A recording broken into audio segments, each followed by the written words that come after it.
True peace, happy holy day, peacemakers. Welcome to World Temple Branch Temple number 24 of the Moorish Science Temple of America. We are a global branch temple of the Moorish Science Temple of America. We're teaching our people their nationality and their divine creed. So you can join us by clicking that block of words at the top that says World Temple. Come link yourself with the family of nations. We're teaching our people their nationality and divine creed, as I just mentioned. So we're going to get started. Happy holy day. Happy holy day. I'm going to share the room so that people can know that they can join us here today on holy day for holy day service. We're going to get it started. True peace, true peace. Hope y'all enjoy y'all Friday evening. We're going to get the message out real quick.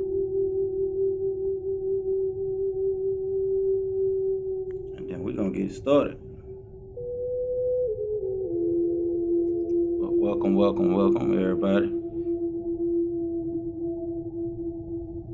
that will be tuning in here on Clubhouse as well as Facebook. We are caught up on our Facebook sermons and recordings.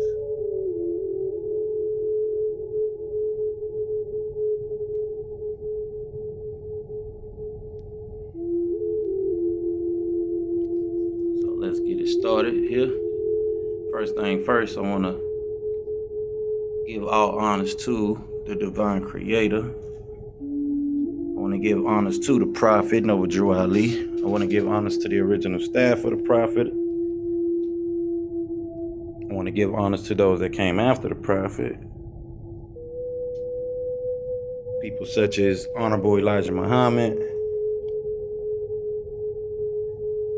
C.M. Bay, H.I.M Bay, Master Teacher, and many, many others who push forward for nation building for us as indigenous peoples on these shores of North America, as well as throughout our global village, where we all share the same mission, which is to uplift fallen humanity. So we're going to jump right into our divine supplication and get things started for the day.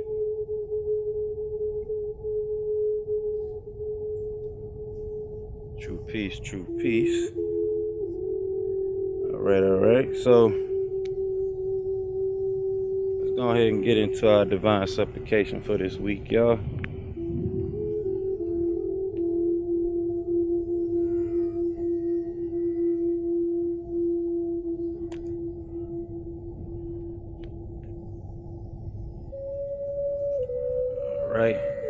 So as y'all know, we begin all prayers and thinking by first using the all,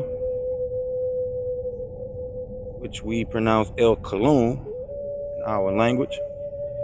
O Heavenly One, the Most High, who is sustainer of all the worlds, we do accept the duty you have laid on us to clean up the filth made by the West and its non-submitting fools. O my sustainer, we beseech you to keep your hand over us to control the streams of the courses of our lives. Our sustainer, and if we do wrong, please show our divine blessings and forgiveness on us. You are the only one that can raise us true followers of the news bearers. And in thy name, we carry on. All right, Charles, we're going to jump into our 19 affirmations. And then we're going to quickly get started here for this week's Holy Day sermon.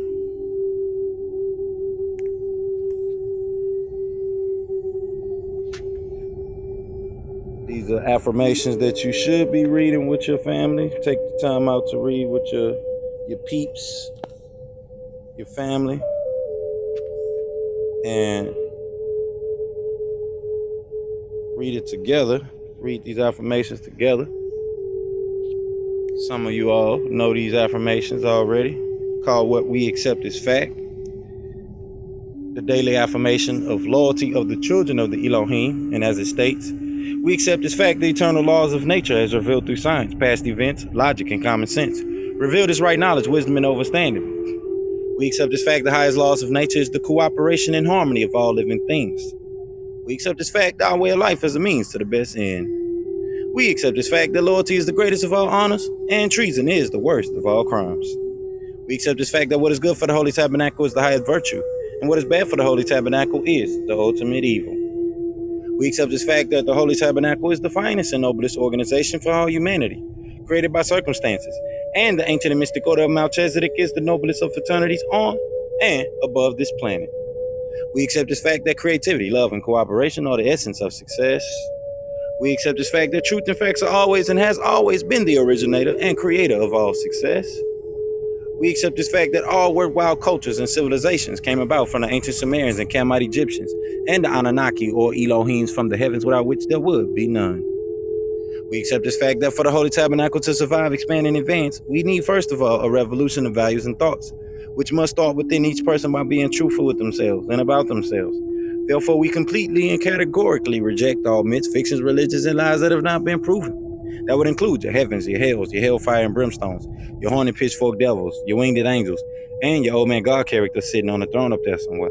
We deal strictly with facts. If you can't prove it, we don't want to hear it. That doesn't mean we won't listen to you.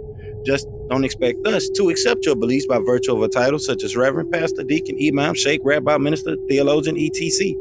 That is your sensationalism, and we deal with just the facts. We accept this fact that the only true revolution is a war of good against evil, right against wrong, fairness against unfairness, loyalty against disloyalty, sincerity against insincerity, honesty against dishonesty. And this war is fought within each person among the agreeable and disagreeable Elohims that make up your willpower. We accept this fact that the unity of our community and its success will only happen with cooperation. We're all involved.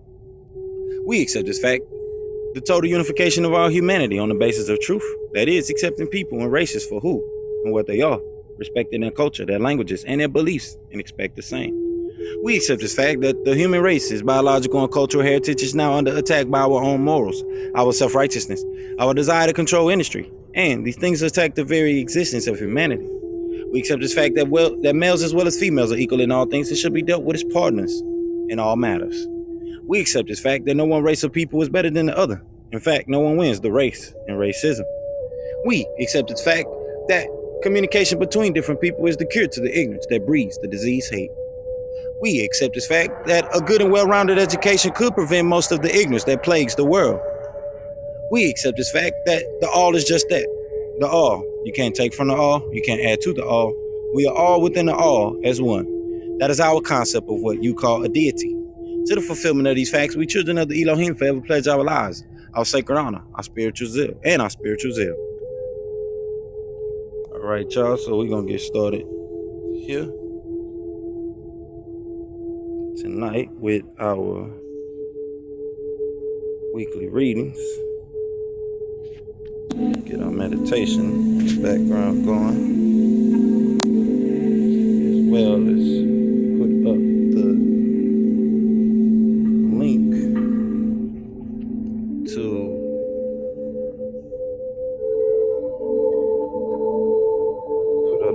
to the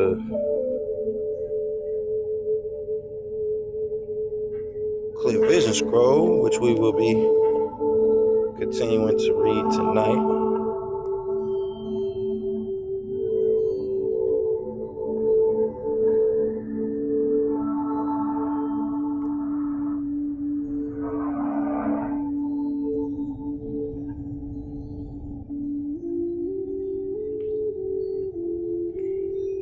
So that way everyone has access to getting a copy of the clear vision scroll as we go into it in our messages for tonight.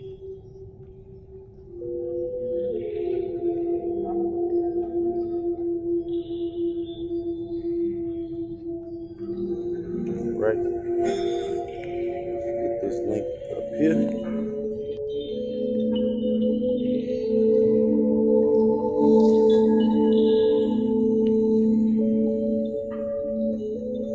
Okay, so let's go ahead and jump into our divine constitution and bylaws, and along with our prayer. That way we can jump right into our weekly readings.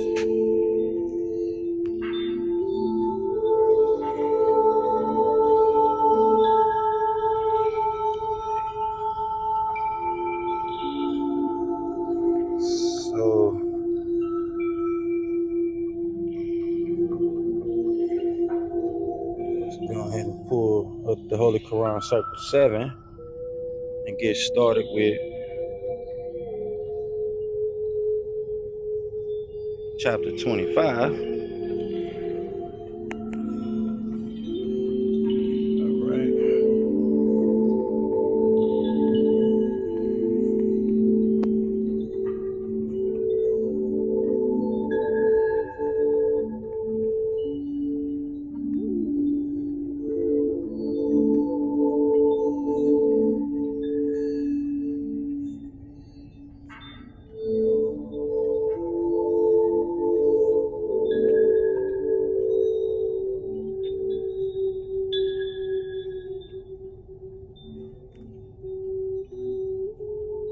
All right. All right.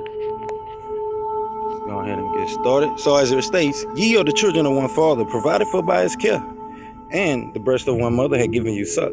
Let the bonds of affection therefore unite thee with thy brothers, that happiness may dwell in thy father's house. And when ye separate in the world, remember the relation that bindeth you to love and unity, and prefer not a stranger before thy own blood. If thy brother is in adversity, assist him. If thy sister is in trouble, forsake her not. So shall the fortunes of thy father contribute to the support of his whole race, and his care be continued to you all in your love to each other. This is the precursor for all our actions, motives, behaviors, and intents in the divine and national movement and our mission to uplift fallen humanity.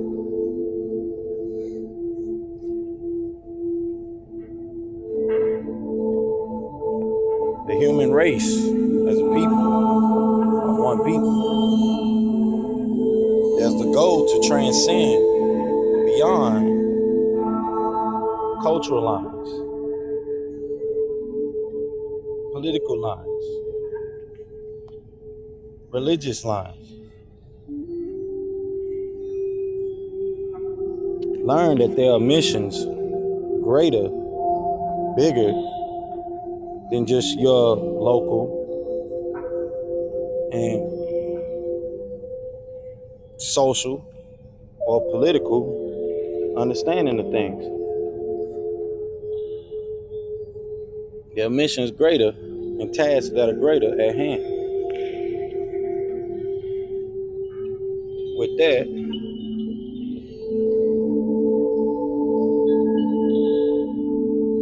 we're going to get started here this week.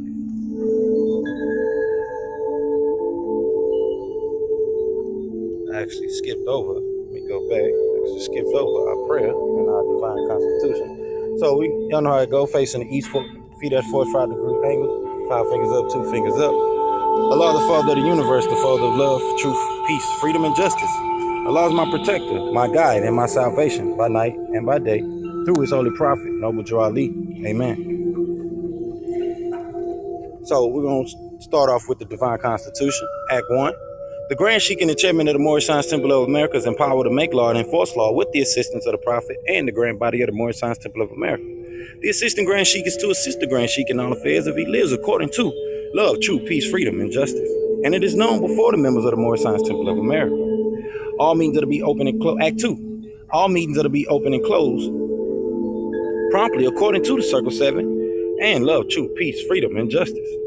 Friday is our holy day of rest because on a Friday the first man was formed of flesh, and on a Friday the first man departed out of flesh and ascended unto his Father God Allah. For that cause Friday is the holy day for all Muslims all over the world. Act 3. Love, truth, peace, freedom, and justice must be proclaimed and practiced by all members of the Moorish Science Temple of America. No member is to put in danger or accuse falsely his brother or sister on any occasion at all that may harm his brother or sister, because Allah is love. Act 4.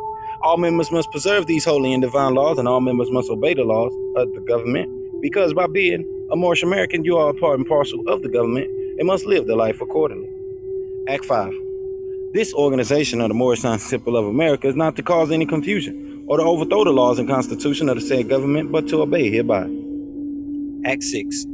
With us, all members must proclaim their nationality, and we're teaching our people their nationality and their divine creed, that they may know that they are a part and parcel of this said government, and know that they are not Negroes, colored folks, black people, or Ethiopians, because these names were given to slaves by slaveholders in 1779 and lasted until 1865 during the time of slavery. But this is a new era of time now, and all men now must proclaim their free national name to be recognized by the government in which they live and the nations of the earth. This is the reason why Allah, the great God of the universe, ordained Noble Drew Ali, the prophet, to redeem his people from their sinful ways. The Moorish Americans are the descendants of the ancient Moabites who inhabited the northwestern and southwestern shores of Africa. Act 7.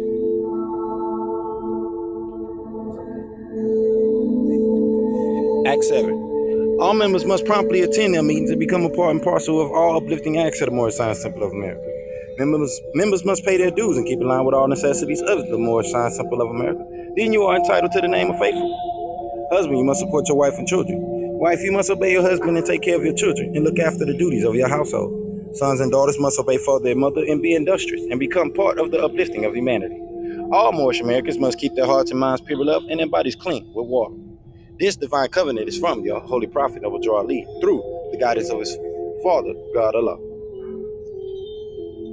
All right, now we can go back and jump into our weekly readings now that we got that set. But as I stated, the precursor for all our actions, intents, behaviors, and motives are within our holy covenant as an Asiatic nation of people.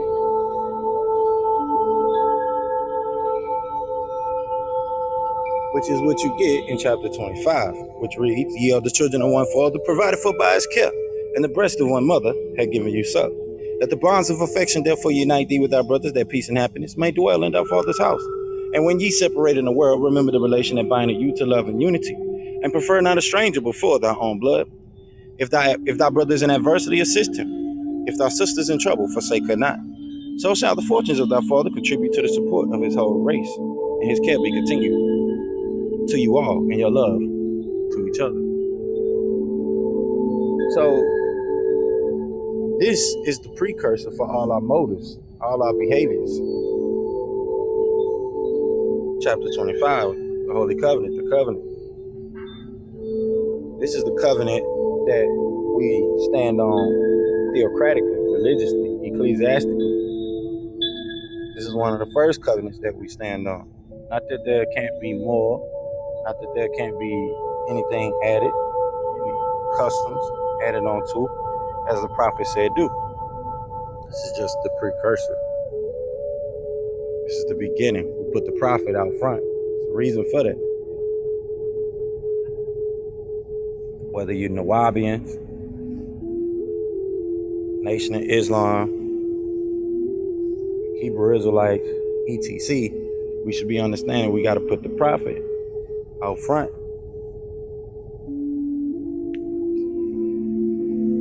That's just something that's important if we are to understand what has been established through these resolutions for our sovereign theocratic government as a people. There's too much power there.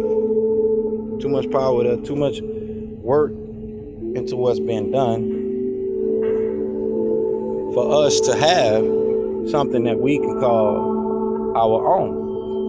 That doesn't subject us to other agencies or instrumentalities, but strictly puts us as states, citizens, as do we call it. Some consider it nationals, which we are American nationals as well, that follow under the international laws. But you have to learn how to govern thyself, or someone else will govern self for you. It's just simple and plain.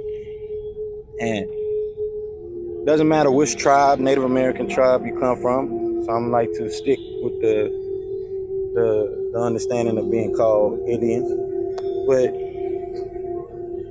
this is bigger than just being those Native Americans. This is something that reaches out to us as a people globally.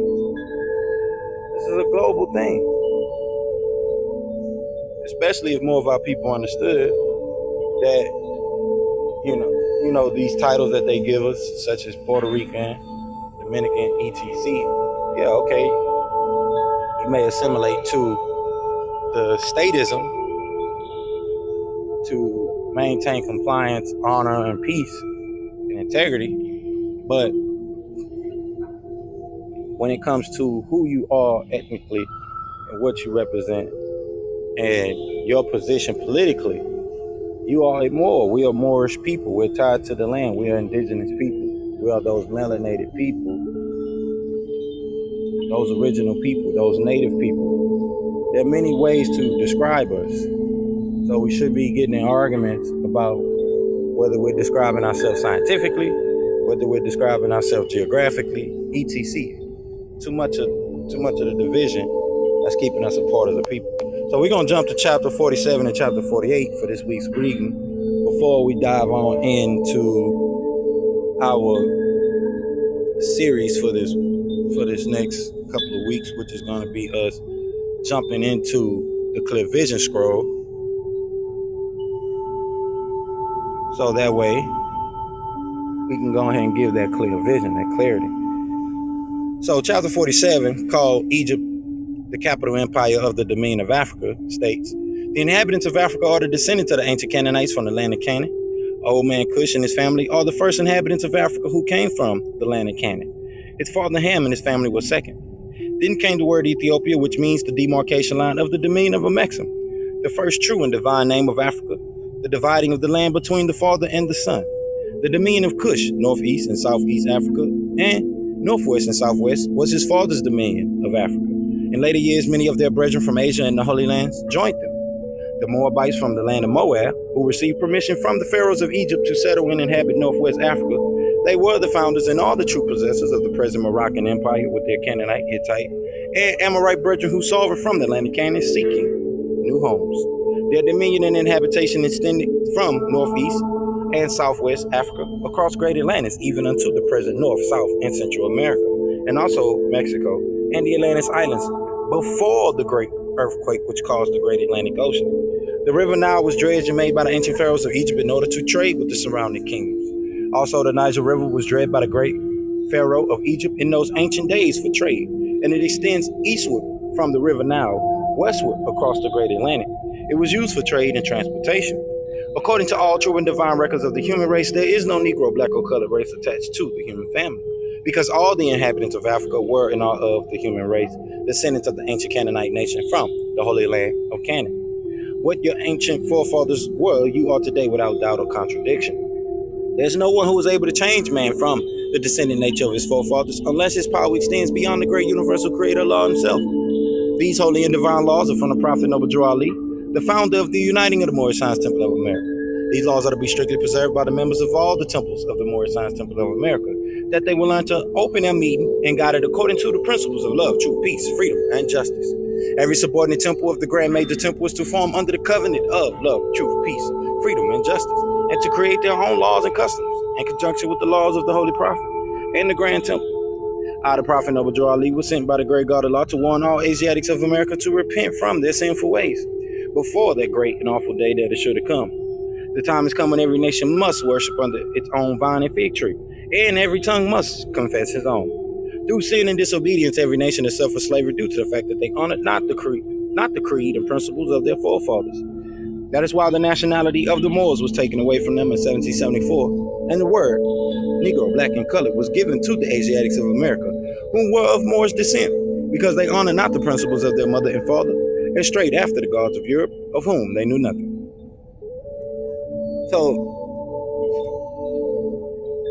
there's this big issue about America first everything, which is a little absurd, because you don't find the same resources, minerals, and things like that that you find in different land.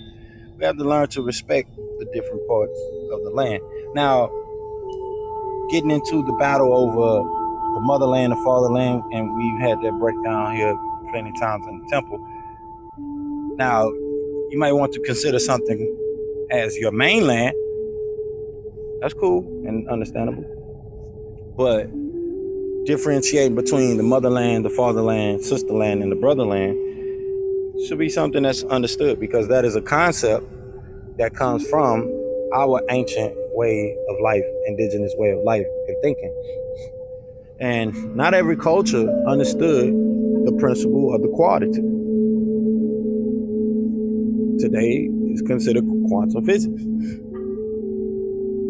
And you can see that by the evidence of civilizations, ancient civilizations, and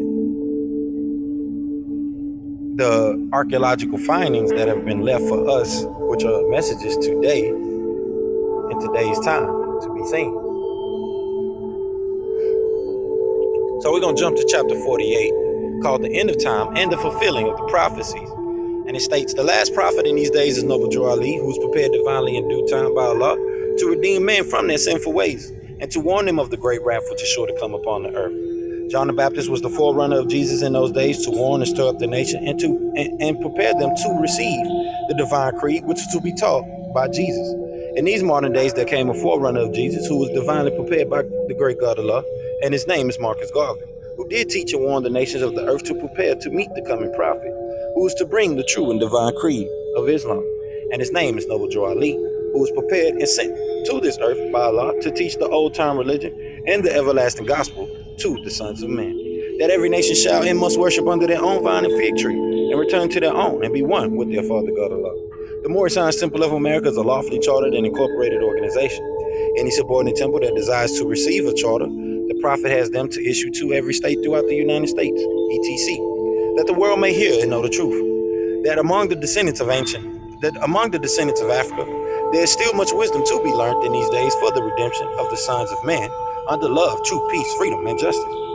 We, as a clean and pure nation descendant from the inhabitants of Africa, do not desire to amalgamate or marry into the families of the pale-skinned nations of Europe, neither serve the gods of their religion, because our forefathers are the true and divine founders of the first religious creed for the redemption and salvation of mankind on earth. Therefore, we are returning the church and Christianity back to the European nations, as it was prepared by their forefathers for their earthly salvation, while we, the Moorish Americans, are returning to Islam, which was founded by our forefathers for our earthly and divine salvation.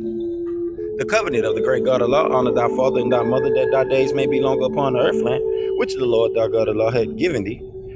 Come, all ye Asiatics of America, and hear the truth about your nationality and birthrights, because you're not Negroes. Learn of your forefathers' ancient and divine creed, that you will learn to love instead of hate. We're trying to uplift fallen humanity. Come and link yourself with the family of nations. We honor all true and divine prophets. All right, y'all. So, as you can see, we respect all divine prophets.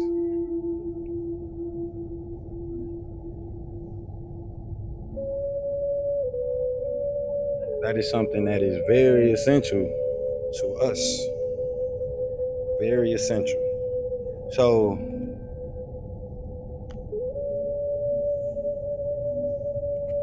I'm going to go ahead and do a quick reset before we get into our sermon for tonight. So, welcome to Branch Temple, World Temple number 24 of the Moorish Science Temple of America. We are a global branch temple of the Moorish Science Temple of America. We're teaching our people their nationality and their divine creed, that they may learn to love instead of hate.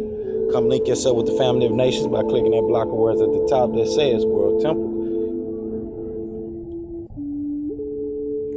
With that, let's go ahead and get into it for tonight.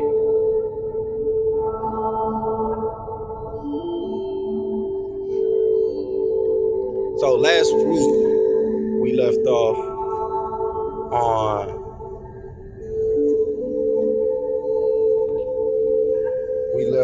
on the Clear Vision Scroll 101. So we're going to pick up the next chapter.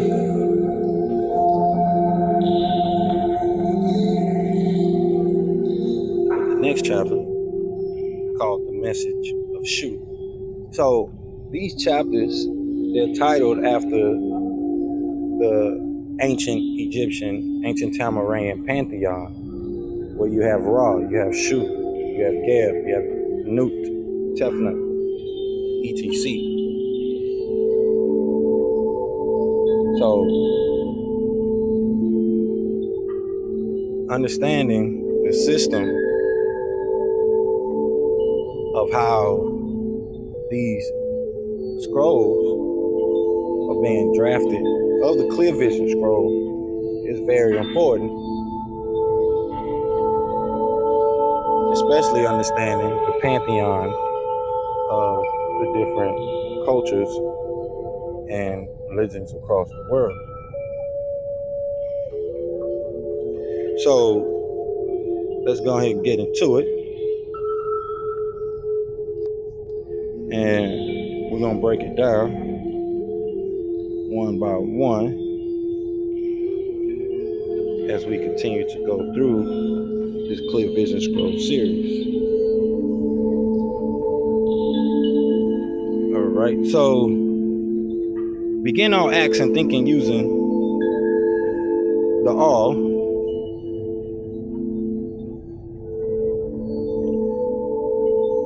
And as I've stated, this is the message of Shu 102, chapter 2, basically.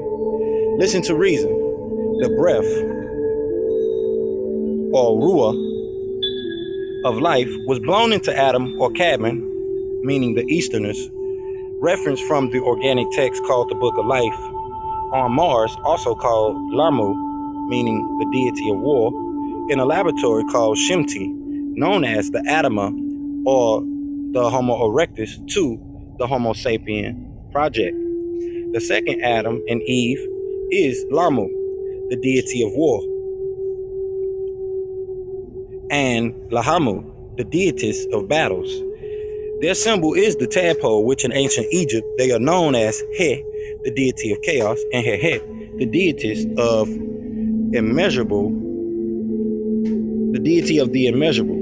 They are also called Gandu and Ganda, the deities of the Zeo pygmy race, which is the personification of the living liver and glands everywhere. We are all a part of the miracle baby, Mir, to break that up, Mir, Ra, and Ka project, also known as the Noon Project. So Mir for temple, Ra for the sun deity, and Ka for the spirit. Also known as the Noon Project. Adam was also called Zakar, which means to remember. The sons of Atom, which means the undifferentiated one, and Lilith, which means the lady of the night, making one a rememberer of his past, which is also a part of the present now. By becoming a member of Re, meaning the deity of the sun, and his light, El Nur, his etheric light, rendering one in El, representing the source, from the Hebrew word Ilu, or Ilu, from Sumerian, which means the highest source. Stepping into a quantum reality, which we Akshamat call the ultimate reality, observing from a quantum or quantity representing the number 4, representing the square. As 2 plus 2 equal 4 and 2 times 2 equal 4, to come along with a thing is to grow with or within it. The first cycle was a dot in the universe. Then the dot became a line. The line became a wall. The wall became a square. The first dot split like a daughter cell into 2. The second dot formed the circle by completing one circle around itself. None knows save itself where the circle begins and ends. Where the circle begins and ends. Then it began to spin, to form an orb, and thus 360 degrees of square and 360 degrees of circle. The circle was turned inside out and placed within the matrix of the square. This was accomplished by first dividing the circle into 4 parts. Geometry was created and dimensions were formed. Geo, G as in GEO, is equivalent to key or earth, and metry mean equivalent to or means measure. The basis of masonry, the square that you know on this plane, is not the same as its counterpart on the spiritual plane, and its counterpart on the plane of force. El Natir, meaning deities of absolute nature, took the infinite and formed a circle. The infinite has no beginning, no direct points of direction. All points are the same distance from the center to the line or circumference to the circle, and cannot be extended in any direction or extreme. Then Natir Natiru formed the square, finite, which has 4 points of direction. Points from center to perimeter are not the same distance. Lines can extend in more than one direction, which is the extreme. Then El Natil took the circle and turned it inside out and placed it within the confines of the square. By first separating the circle into 4 parts, the 4 parts, Natil Shinatiru, caused to merge and form. Both the square and circle equal the same. They both have the same magnetic charge. The two charges repel when they are put together by a force of inertia, or inert. But because of the tremendous amount of force and pressure of fusion, a force that made them act, they submit contrary to their natural act of repelling. 2 distinct incomplete squares formed, and after further being subjected to intense commandments of Natil Shinatiru, merged together to form the planes and their subplanes of existence and densities.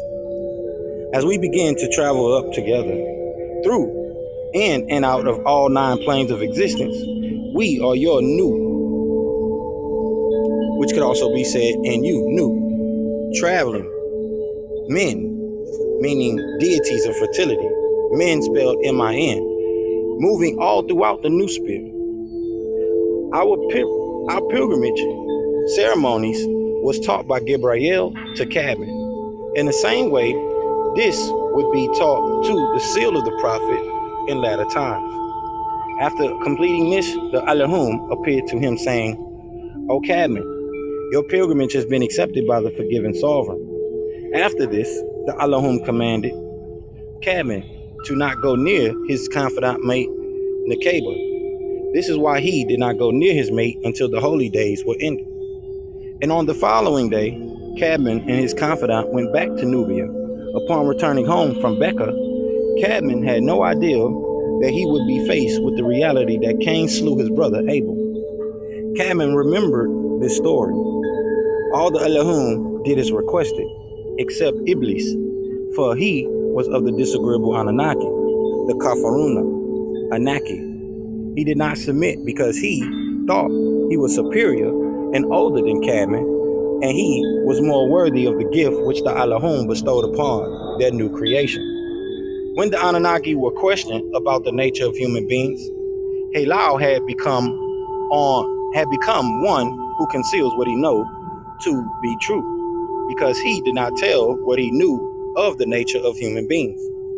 Lawiy, who was of the old sun cycle, he did not understand how Cadman could be superior to him, not realizing the ability to say how in the heavens meant that he had inherited will. Cadman was supposed to be a superior creation of the new moon cycle because he knew of the nature of the Anunnaki. He would possess 360 degrees of the knowledge of agreeable and disagreeable. He was given Munir, so he could rule the planet Earth with the intellect which Anu endowed him with.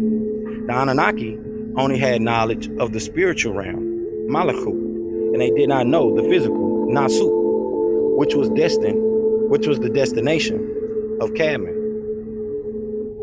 They possessed only 1/2 of the nature of Cadman, 180 degrees of either submission to the will of the Creator or rebellion against his will. It was Lawi's concealing of the truth that prevented him from accepting the superiority of Cadman, yet he had no control over his nature. It was predestined for him to rebel, so he was called Iblis from the time that Gabriy'El Zodok asked him to prostrate before Cadman, and he refused. For some, this will be a rediscovery. Re meaning to repeat over again, dis also meaning to go against, and cover meaning to protect, because only fools duck when knowledge is thrown at them. And for most of you, this will be a recovery beyond your comprehension right now. Each degree we rise upon, we will go through transformations with which transmission from us elders from the ancient Tamarian order, now called the new Tamarian order, being taught and raised up by our Natir Aferti Atumre through these academies of thought, the degree of Mosesism, the degree of Christism, the degree of Muhammadism. As we, New Ethiopian Order, now will go further into the degrees of Sufism, the degrees of Kabbalism, the degree of Magiism, the degree of Sumerianism, the degree of Shamanism, the degree of Gnosticism. As it is written in the King James Version of the Unholy Bible, I breathed Neshama into his nostrils, the breath, Nefesh, of life, Ke, and man became a living Nefesh, spirit, and Ruah, soul, which is a Nefu, meaning seed, created by self-fertilization by El Razaku, the all-providing, which is the all-providing force of nature, the farmer of farmers, Natir Shir Natiru. We spirit beings, Shuites, meaning uplifters, are living angelic messengers, entities, who in this incarnation are preparing to receive full light beings, which means etheric doubles, said as Ak in ancient Egypt. If one has not received it already, one will have opportunity by joining the New Ethiopian Order, the Neo, embodied with a vibration, color, and a tone, which makes every one of us instruments of nature, Nitish and Natiru, afforded us the message of sound right reason and the frequency tone of 144D of El Kalum, Nupu, Patimta, Papau, meaning the all. It's all about breath and breathing. Kayim, with 2 yards or 2 Y's as found in El's Holy Torah. For now I know 2, agreeable and disagreeable, Nefre and Kahat and Nech. Either is the creative power, or Hu, the creative force of will, Hu, Hu, that the sun and other true stars produce and emanate. The all is the controller of controllers, an absolute nature appoints and exalt anything and everything whom the all wishes. Let it be remembered always, and let it be known. So that is a wrap of chapter 2, which is the message of Shu. And that message goes into the creation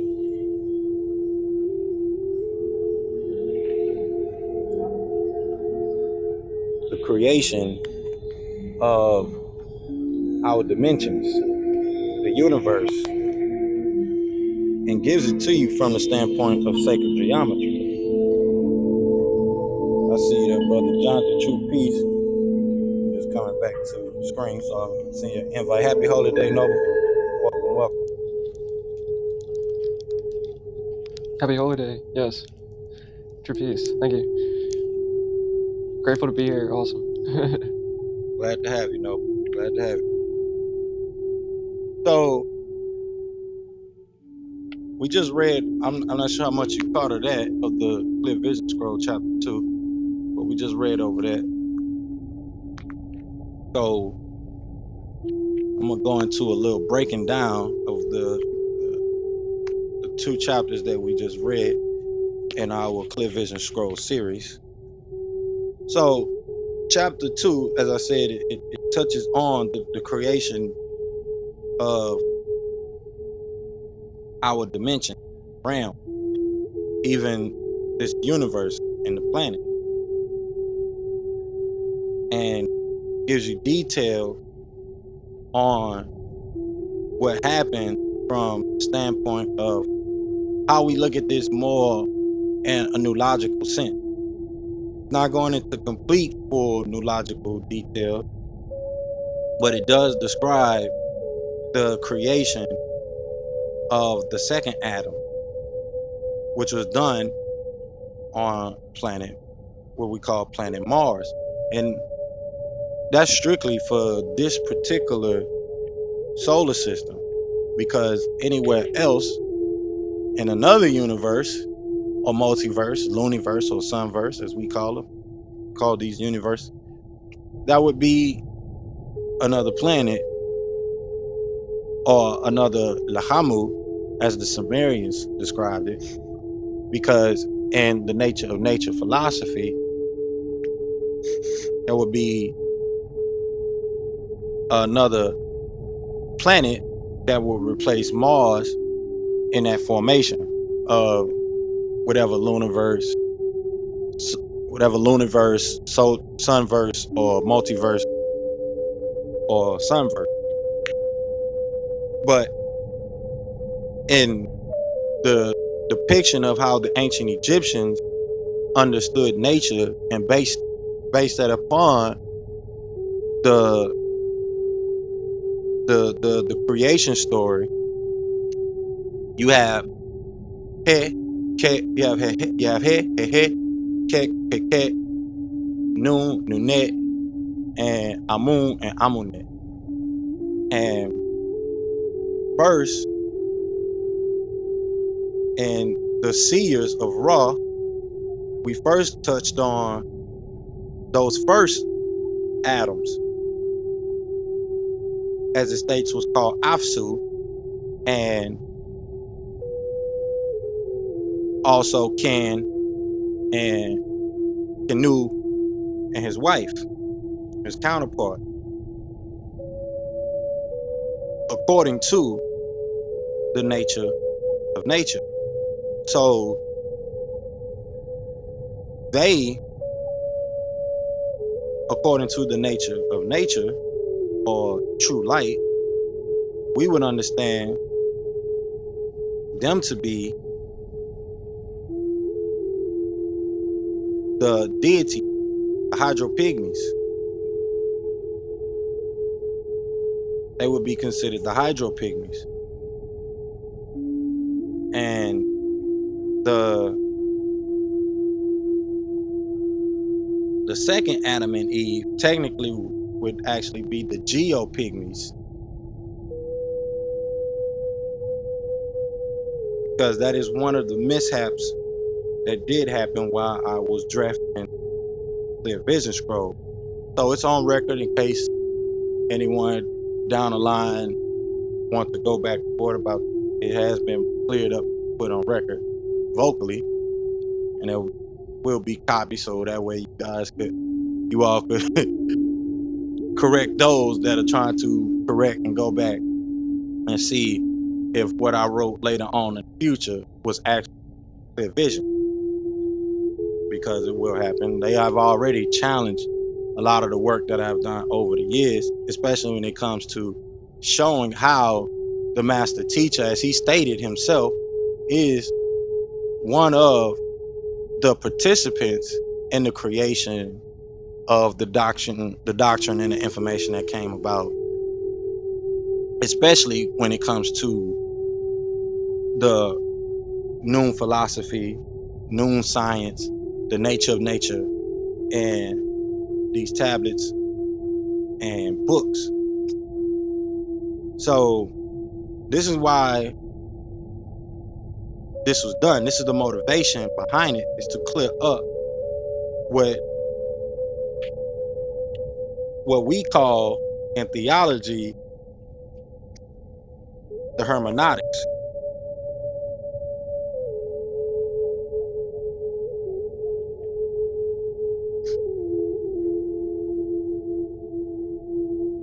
So I'm gonna actually give you guys a link on what that is. The hermeneutics, or not hermeneutics, so you will follow what I'm saying.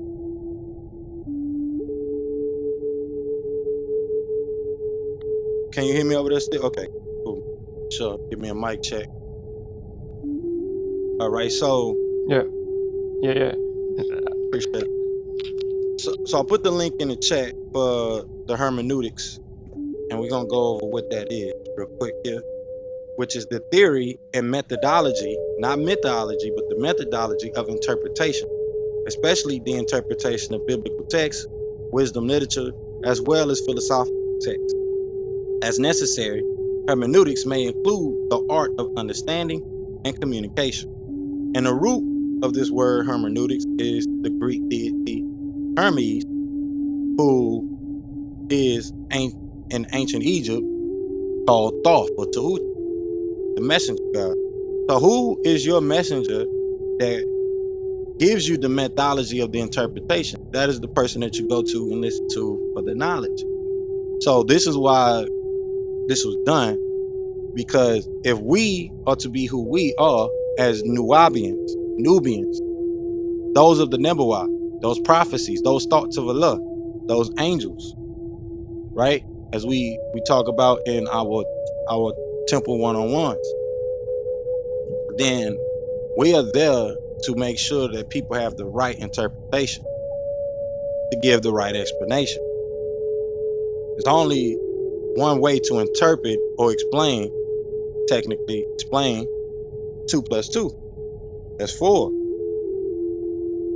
So when we're going into hermeneutics as it states, this is including the art of understanding and communication, which is actually the science of nuology. The science of understanding, that's nuology.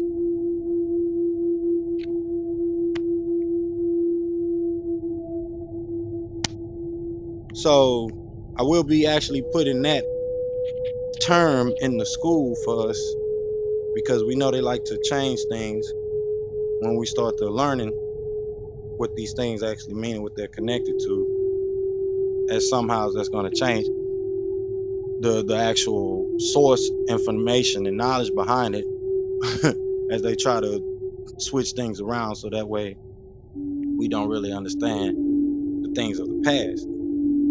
But nonetheless, this would also be Nebo, who is the son of Marduk in ancient Sumerian, Babylonian, Akkadian, and Assyrian, in the ancient knowledge, the ancient wisdom.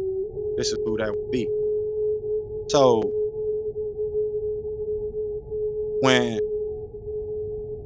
we look into the doctrine of Nuwabu, and we're studying, we got so in debt with it. And you come close to these conspiracies and these things that have been said about the master teacher, especially when it comes to the knowledge that he understood at a certain time that could not be given to the people, because technically, mentally, they was not ready for it. They wasn't ready for it. As I mentioned before, a lot of people was chasing after religious things. And we are in the death cycle of nature, and we are in the period of that cycle. We are in the religious phase of that cycle, which belief, faith, and hope are the most prominent or potent things during the phase. Going through that phase, we'll be stepping into the revision, the reviving of the science, the art of understanding, the science of nullity, the natural philosophy. This is simply natural philosophy that we're stepping back into, which is the true light, which is where you find the true light, the true knowledge of things. So before you had religions based upon faith and belief and hopes, you had ancient sages of wisdom that understood the true light, that understood natural philosophy, that understood the science of nature, the nature itself of nature, which is why we use the term natir, shil, natir.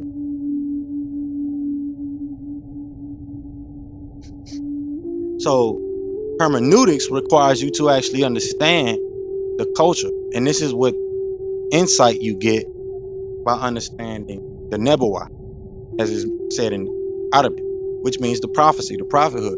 You understand the culture of what those people during that time. You understand the sociology, the behavior, the mannerism, why they was that way. These are the details that you go into. You go into the systematic way of thinking, the understanding.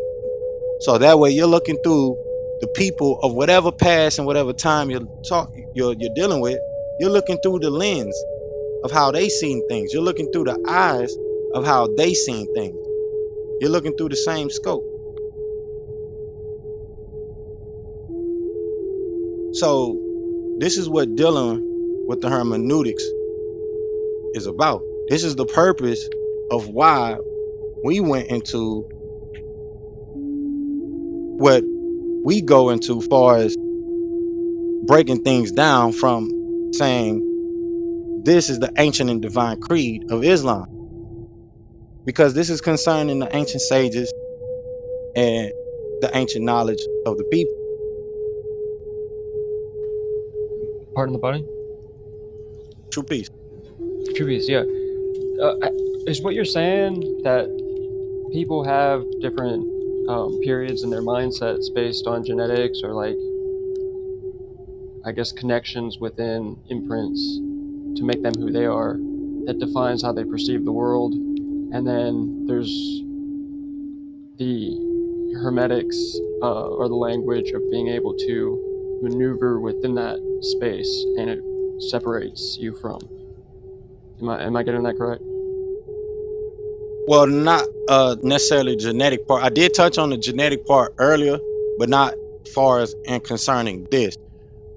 But this is how you transcend past those cultural barriers, those racial barriers, those ethnic barriers, understanding the system, understanding the science, or transcend past those ideologies that hold a lot of people in tunnel vision. You know, whether it's dealing with something genetic, something political, something social, you know, even educational. This allows you to actually step into the mindset of the people during that time, and transcend what, you know, people hold their own beliefs to be, because a lot of the knowledge that people get, we know, especially in today's time, is either based on gossip or some type of commentary that came from somebody else that they really haven't looked into or studied themselves. You get what I'm saying? Yeah, I've always thought that sometimes it could just be like a movie. People watch a few movies and think that's part of the reality, but it was just a movie they saw, but it's not. I've always wondered about that. After Yeah, years I of don't. not remembering, you haven't seen that movie in 20 years. You might just distort your perception of reality a bit. Yeah, and that's where folklore, ancient folklore, and things like that come into play. But in ancient Egypt, there was a use of this folklore for us to tell our children stories, for us to tell people stories.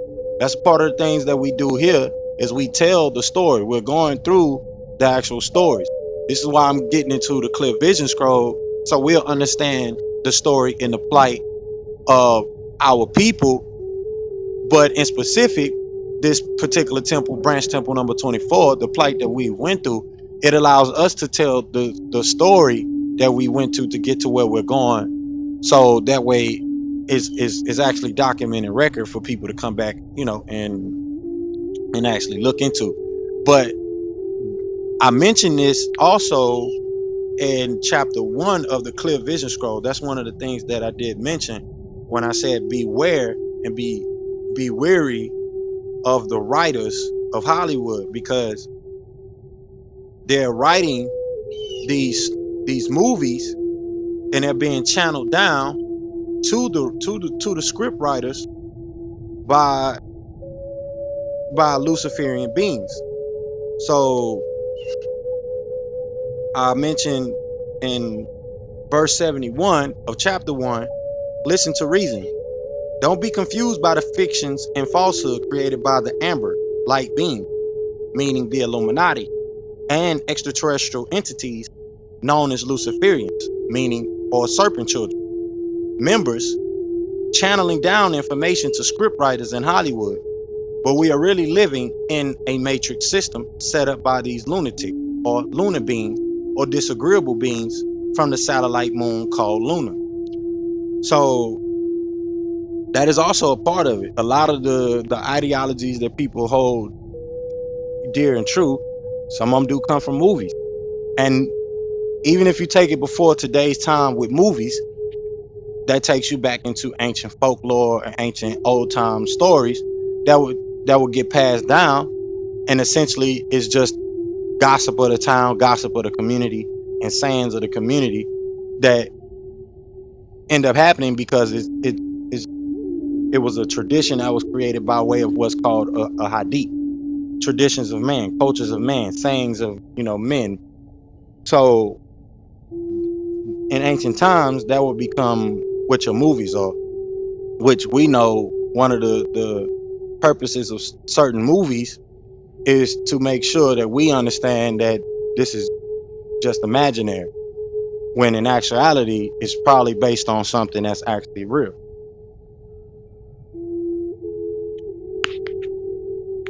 Like for instance, in Iron Man and a lot of these superhero movies, the Transformers, they use the Tesseract, the Cube. They talk about the Allspark. A lot of those things are actually reality. This is something that is real. That is in translation what we call a black box and an airplane or other forms of technology.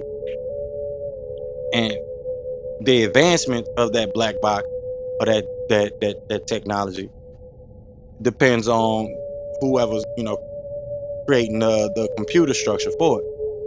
So these things are real prominent to us having clear vision, us having that proper understanding that we need to have. So this goes back to the hermeneutics. This is why I'm saying that we have to understand hermeneutics, what is based off, and the purpose of it in theology, because that's also a part of how and why we interpret things the certain way that we interpret them, which is based on right knowledge, right wisdom for the right understanding, and our methodology or scientific method for why we do things, the method to the madness. So whenever it comes down, along in the future, when you're dealing with certain things or certain questions that get presented to you, you'll know how to answer those questions, and not just answer it based off emotion or anything else. You'll be basing it off of the pure facts, the variables that are right in front of you, and understanding how to 2 + 2 = 4, the question and answer. Because there's a lot of controversy behind the doctrine that the master teacher couldn't teach, which is the natural philosophy and the new logical way of thinking, and going into religion, because that's all people were concerned with at the time. So now we're given the the the the scientific and the logical reasons behind it and what it was based upon, and the actual real true story behind what actually happened and the reason for it. Because new logical way of thinking is something old, or too too ideal for people to grasp from what they know now, and how they understand things now to be. Because like I mentioned, philosophy, natural philosophy at that, was the understanding in the way of life. This is how it seeped into paganistic, so-called paganistic doctrine, and the doctrine of religions today. Most of these cultures before what we have today with religion is based on a sage, wise men, mad guys, things like that,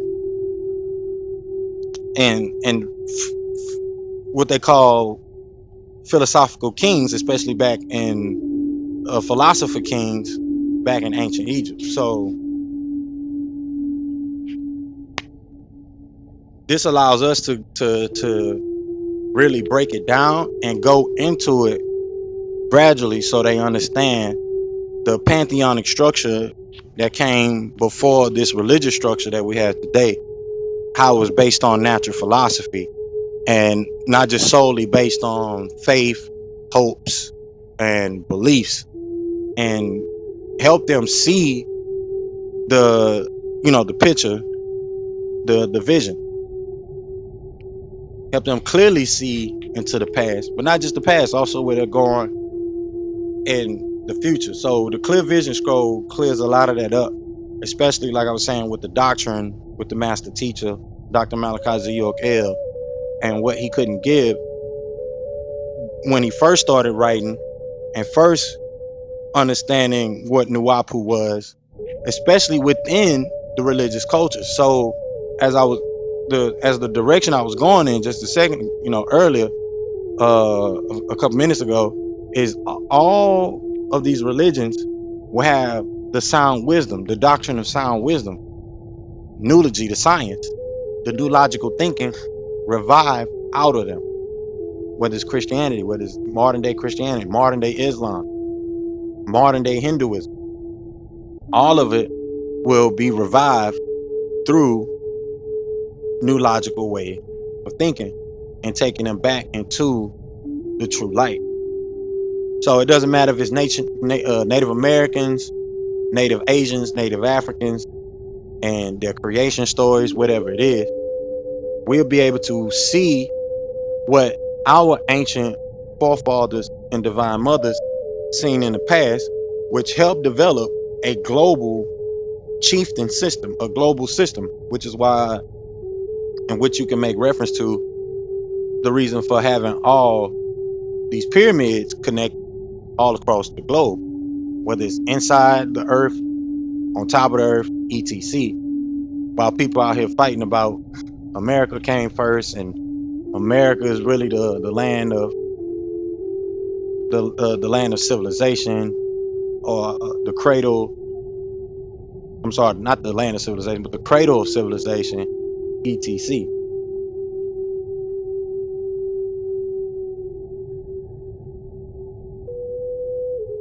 But I'm glad you brought that up, because that allows us to address, like I said, what was written in the clear vision scroll, and with a lot of things that do come up, as far as how people interpret what Nuwabians are, or what the master teacher was saying.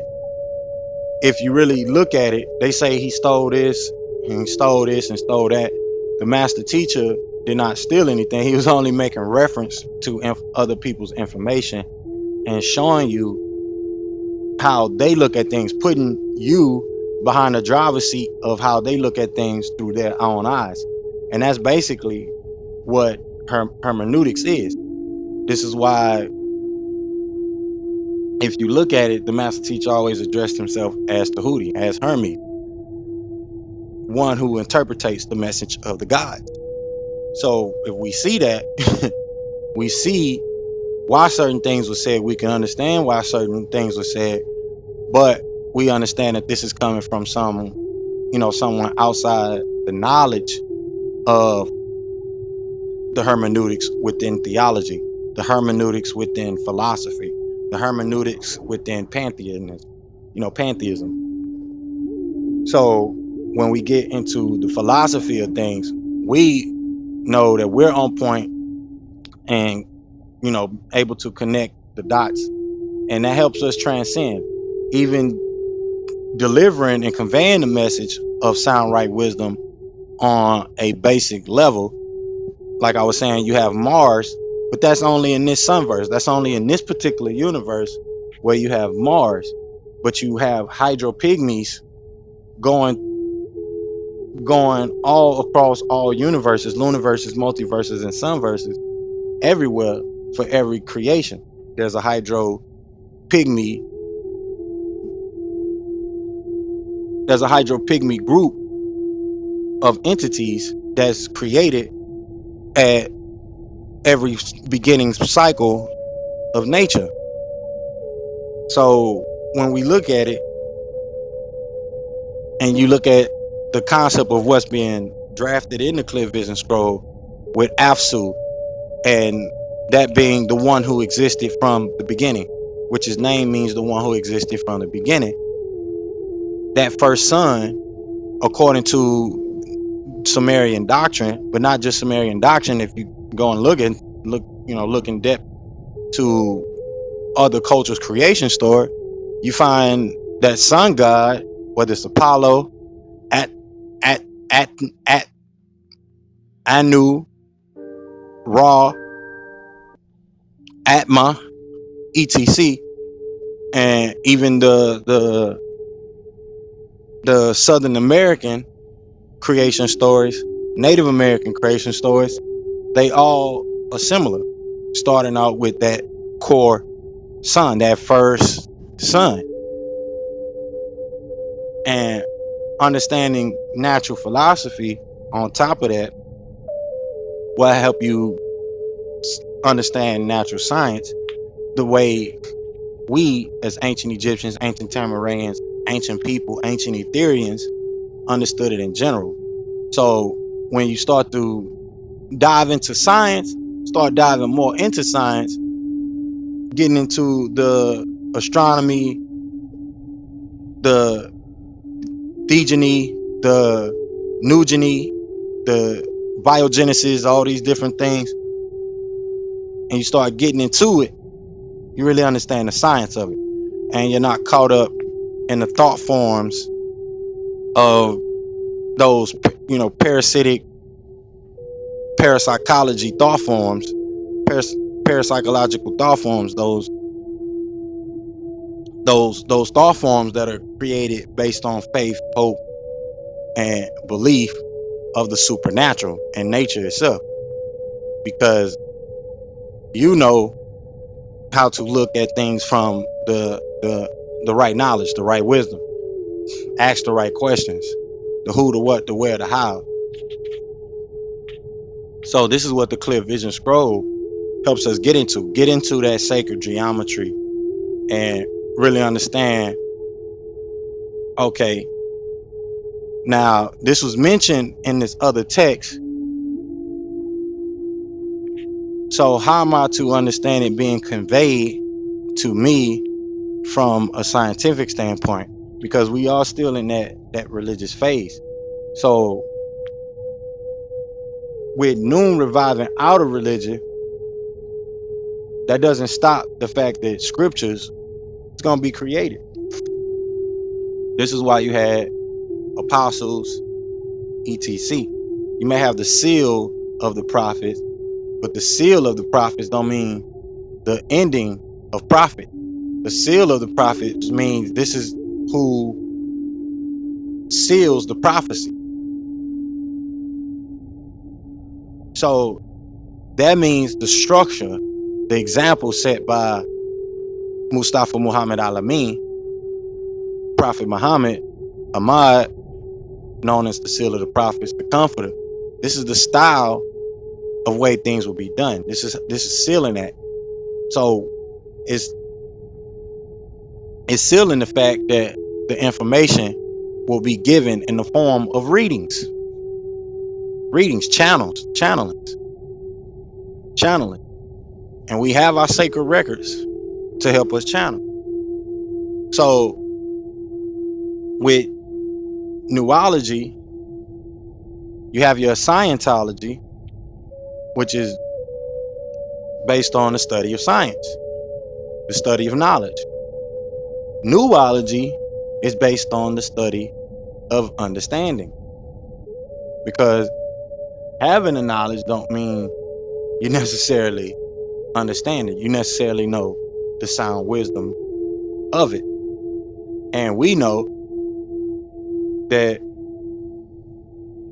with the whole Scientology movement, kind of the things that they get into, we're not going to go into that today per se, but if you done your research on the Scientology movement, you should know what it's about. But Nulogy would kind of be that opposite perspective or opposite end, the opposite, the going, in accordance with the law of the opposites when it comes to 3-ether science versus 9-ether science and etherical sciences. So it does give you a step above the theology going into Scientology, but getting into Nulogy gives you theology, Scientology, and your astrology and every other science that you can think of, because it's known as the science of sciences. Yeah, pardon the body. True peace. Go ahead. Yeah, so I guess what it sounds like is like, for me, I'm relating it to like how the Chinese and how Buddhism and Kung Fu was like originated, and like originally they were just meditating, and then they were kind of forced into this state of having to protect themselves from outside forces, nature doing nature's thing. And no different, I look at some of the patterns that have happened over the last few years is kind of based on that. And there's the getting to the cream of all the information, and that's what I think Zodok was doing, based on the foundations of Egypt and the histories and knowledge from the other side of a coin that most people weren't looking at, because they were only given one wave of information based on the European conquest and maneuvers. But yeah, it's like is newology, like looking at it from the Egyptian side of things and the energetic anatomy of things. I haven't explored too much into lucid dreaming, but the ability to astral project and all these things, but I know that they're real. And it's one of those things that has kind of been on the line of energy and excess energy and right output of energy or purposing of energy, because it's like, what do I need to be exploring the universe for if this world has issues and material's awesome. I got the wind and air blowing through my hair here. But there's that learning aspect. Yeah, and it's from the, like you said, it's from the perspective not just Egypt but all indigenous peoples. So that would include ancient Tataria, that would include Iberia, not Iberia, but Hyboria, that would include Lemuria, Sumeria, all these ancient societies, Atlantis, that they talk about.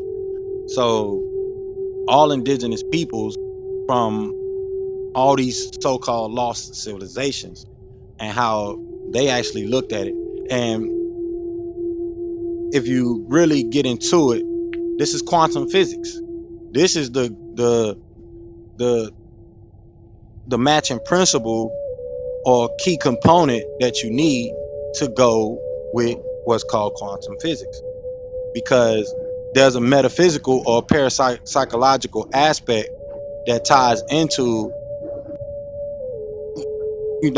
things of the supernatural, things of the paranormal phenomenon, phantom knowledge, all that type of alternative stuff that we know of today. This is that key component to help you actually understand it. If you don't have the science of understanding versus just the science, the science of science, or the study of science, then you're just looking at knowledge. You have a lot of knowledge but don't know what to do with it, don't know how to understand it, don't know the wisdom behind it. That's why understanding is the mastering of what to do with the knowledge, which is the wisdom.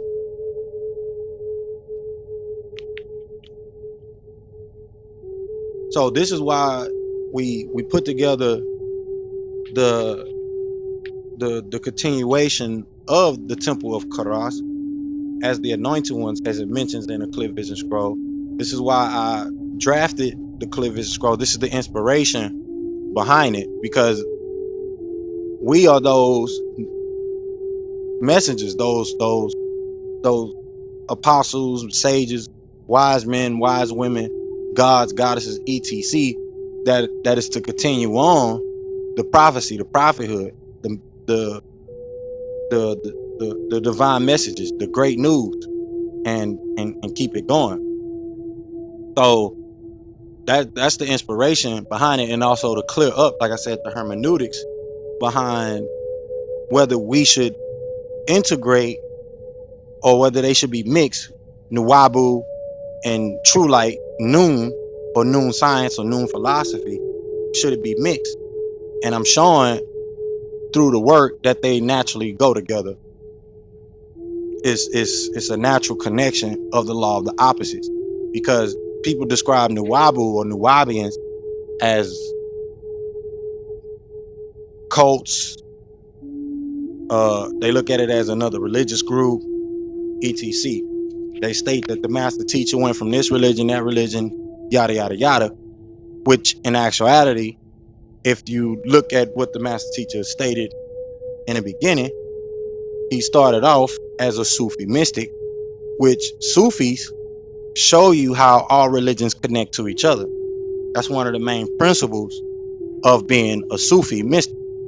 So when it comes to being apostolate, it's not necessarily that he went apostolated under some other ethnicity's culture, which is harmful to yourself by nature, but showing you the true connection on how all these religions today come from indigenous peoples and indigenous cultures. So when we look at it, they either come from some 9 ether being, 8 ether being, or 7 ether being, which is all a part of the the life cycle of nature. So when you're getting into that and understanding that message that's being conveyed from that standpoint, it's a little different. And take that into perspective versus the critics that critique him on postulating in different religions and where he switched up the doctrine, and they really think themselves to be so important to what things that they did affected what he was doing and what he had intentions on doing in the beginning.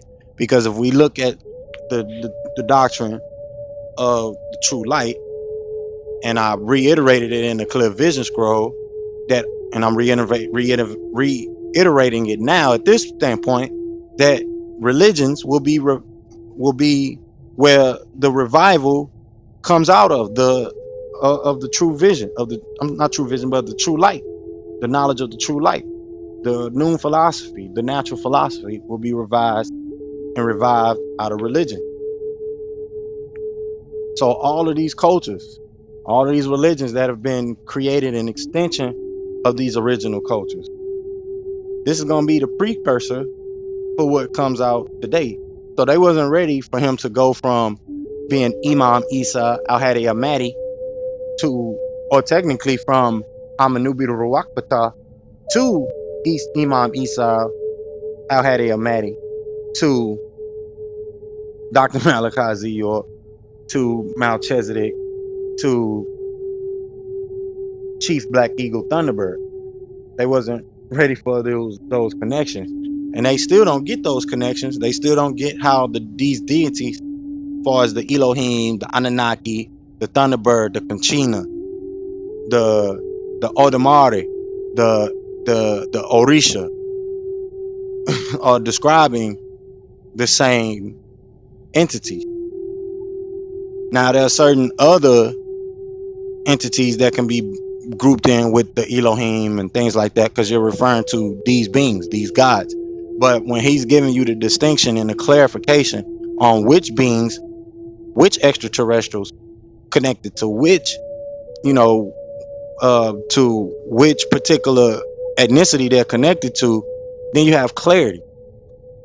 But we have a lot of fanatics, a lot of ideological based people, and people that just get gossip based on information. I mean, get information based on gossip, that criticize the work that he did or misunderstand the work that he did, and then in turn end up criticizing the work that he did and not really catch it. So this is why we're here, especially continuing through the Moorish Science Temple of America, which allows us to clear up a lot of the things that the master teacher did in regards to Noble Drew Ali, and he himself being a Moor and taking the knowledge as Moors that we have within the Moorish Science Temple of America, taking it to a threshold that a lot of the Moors within the divine and national movement are yet to comprehend. So we're here to put it in layman's terms as best as they can understand. And I like that you mentioned the Buddhic aspect, because I think I mentioned this last week, but my son is one of the only ones that actually pointed that out. That when he go and listen to our lectures on YouTube, which I'm about to put up here right now, the link to it, the way you guys could check it out, those that'll be coming in and listen to the replay, that This sounds like a Chinese lecture. Sounds like Chinese. Sounds like someone in China giving a lecture or giving a sermon. It doesn't sound like your typical Christian sermon, which is the vibration, the feel that we were going for as we put these sermons and lectures out. Because you're gonna have that anointed vibe. You're gonna have that anointed feel as we continue to grow and gain momentum in our movement and in this particular branch temple, number 24. You're gonna feel it. You're gonna feel that church vibe, or as they call it, which is really kratos in Greek, which means power. You're gonna feel that power. You're gonna feel the power of the anointedness as we continue forward.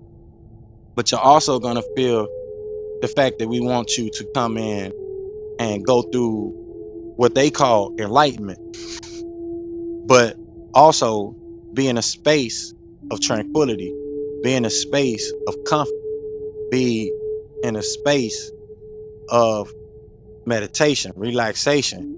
So that way this information could be embedded within your subconscious.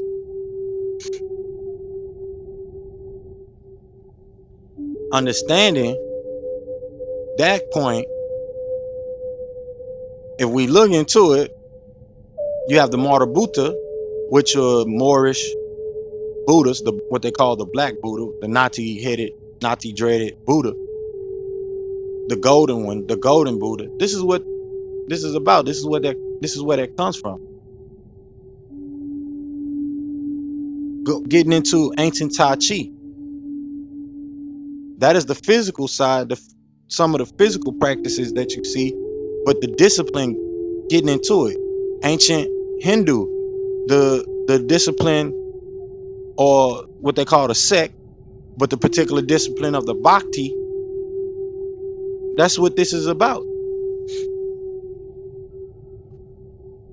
In Christianity, they call it the gospel or the sound wisdom. In Hebrew, they call it the noon, El Noon, the true light, the light.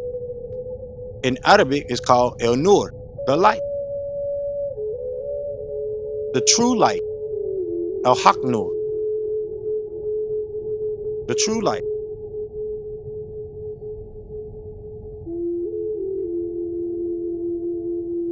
So that doctrine of sound wisdom is what the master teacher was extrapolating upon. So you have that feel. So it's the same feel that we're going for here. But it's not just us doing it,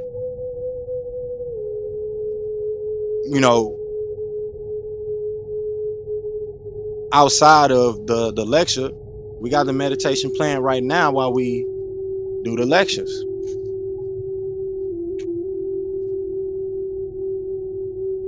Same way that they will have their chants in the background, things like that in the background being played. Especially when we're doing these lectures, because it's to put you in that mood and that vibration to listen to the sound wisdom and the message that's being conveyed.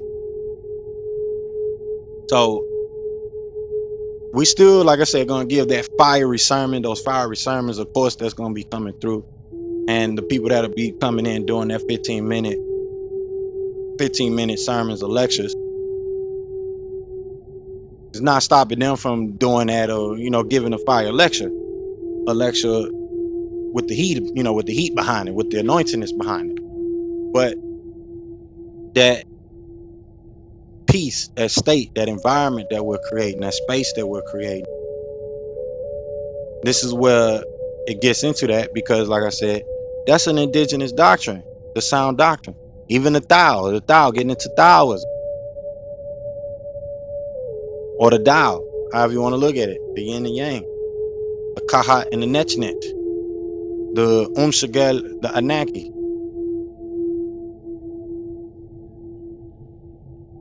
cherubim, seraphim. We are in the days and the times for the order of the throne. So this is why I said for the past couple months now at this point, we got to get into new logical way of thinking. We got to get into it. So of course we're going to have a series going over the clear vision scroll, because that clear vision scroll leads us into wanting to know more about the nature of nature, the philosophy of the nature of nature. What is Nuwabu? Is it just something that Dr. Malachi Zio came up with, or as the master teacher said out his own mouth, Nuwabu and Nuwabians been around before him? He just revived it and made it more mainstream, made it mainstream again, because it was mainstream in ancient times. It was the talk of the town in ancient times. So when you talk about Nuwabians, or those people of the prophecy, those people of the book, the people of the Katab, the Ketub, the prophets, the people of the book, the people that follow the prophets, this is who you're talking about to this day and time. This is who people are calling cults, but then get up and go to church. Get up and go to the Buddhist temple. Get up and call themselves atheists. Whatever political affiliation, but got the nerve out of their mouth to say, well, this person is a cult, that person is a cult. And not even knowing cult is just a short word for culture.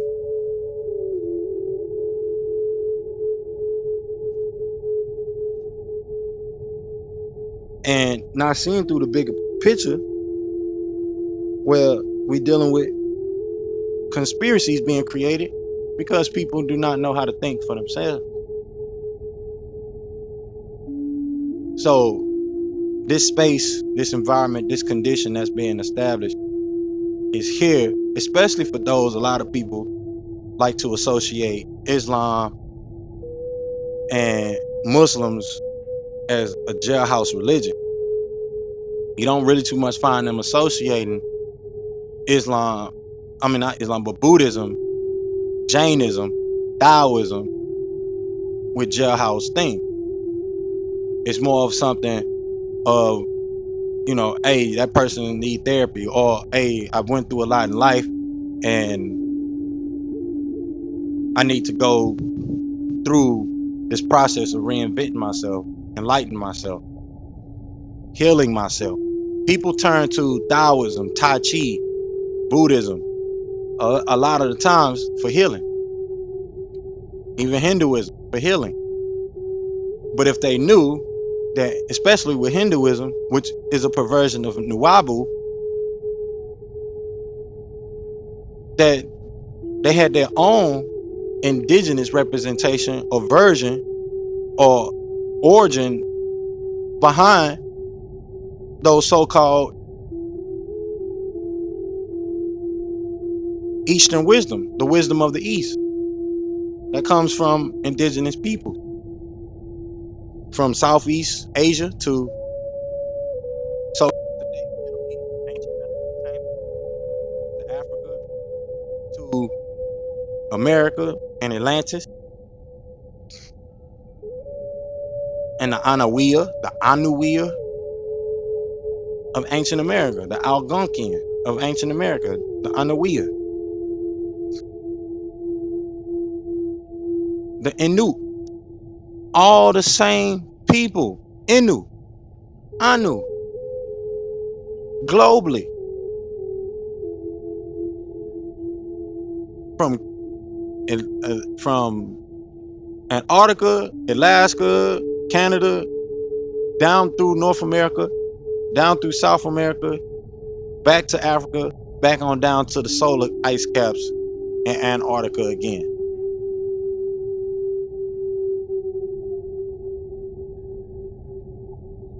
And we need to get clarity on which Antarctica they be talking about half time, because you got two. You got the northern ice caps, you got the southern ice caps, both called Antarctica.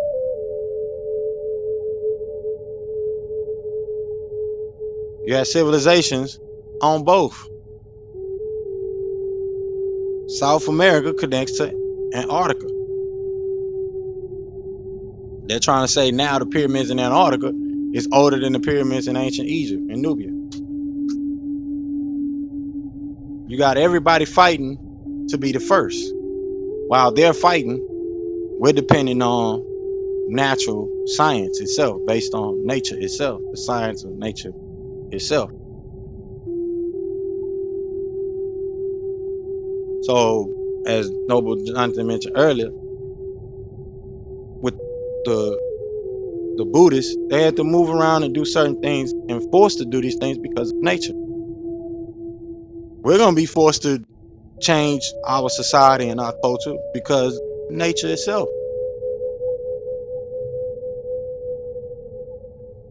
We don't want to be the ones to go to war with nature, the divine intelligence. So it's proper to understand things from a new logical think, understand the cycles that we're in. I'd rather be a part of the sacred ones during the death cycle, because those sacred ones still have a remnant of the sound wisdom of the highest quality, the highest eminence of nature, of the etherical forces. But being able to sift through this information and not get bored, not get tired, not get saturated in the sound and the tone of my voice, and we actually put work behind what needs to be done. You wanted a nation, we need to focus on us as a nation instead of individual cultural groups as a people.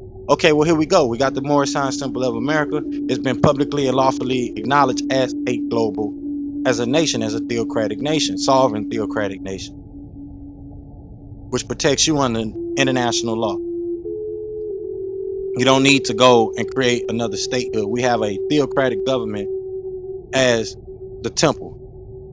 And if we understand the covenant of the holy covenant of the Asiatics, and it's saying Asiatics. So that means those that understand the science of the ancient East, meaning the light of the world, the sun rising out of the east and setting in the west. But we have to be those that understand now that the knowledge will be rising out of the west and setting in the east, because now we have the understanding of Nuwabu, Nubawa, new logical thinking within Islam, within Christianity, the sound wisdom, the Bhakti within Hinduism,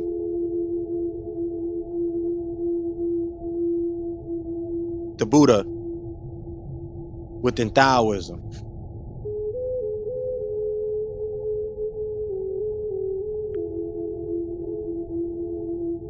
the Noon within Judaism, Noon within ancient Egypt, which gives us Ma'at, order. It gives us order.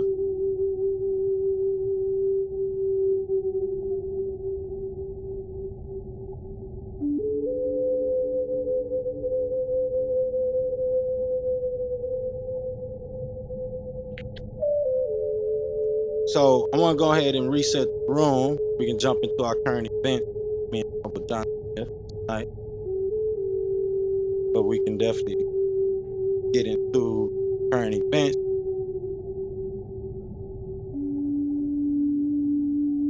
All right. Welcome to the World Temple, branch temple number 24 of the Moorish Temple of America. We're teaching our people their nationality and their divine creed, that they may learn to love instead of hate. You can link yourself with the family of nations by clicking that block of words at the top that says World Temple and join us. Whether you're coming in as a guest of the temple or becoming an active member, which we'll show you how to do here just a moment later on. But let's go ahead and jump right into it. So current news for the temple, as I stated last week, we're working on getting our store up, getting the website back on, getting it picked up, and getting this new book out that I've been working on the book of Samuel, which will include the Clear Vision Scroll 2, part 2. So after we go into the Clear Vision Scroll that we're reading over now in this series, in the Clear Vision series, you'll be prepared for book 2 and when it's done, and why we're going into the things we're going into, and including the particular verses from the doctrine of Nuwabu that the master teacher has imparted us with, and mentioning those key important things to keep you fundamental. So to understand that, hey, you got Christianity, you got Hinduism, you got Islam, you got all these religions, you got all these words, you got all these texts. How do I decipher enough fundamental knowledge of the sound wisdom, the doctrine of sound wisdom, to where I stay grounded, to where I stay aware of the foundational principles, which is where you get the 10 Commandments and things like that. And of course, we can get into some of the other scrolls that have been drafted for the Nucratic Society, like the Neo Codex, the New Ethiopian Order Codex itself, which goes into the nature commandments that come out of the nature of nature, as well as the Hashemash, which is where, I'm sorry, the Shumash, not the Hashemash, the Shumash, which is the codex of the Torah and the 10 Commandments. What they call and have today is the 10 Commandments, which is actually 630 commandments. So we're gonna get into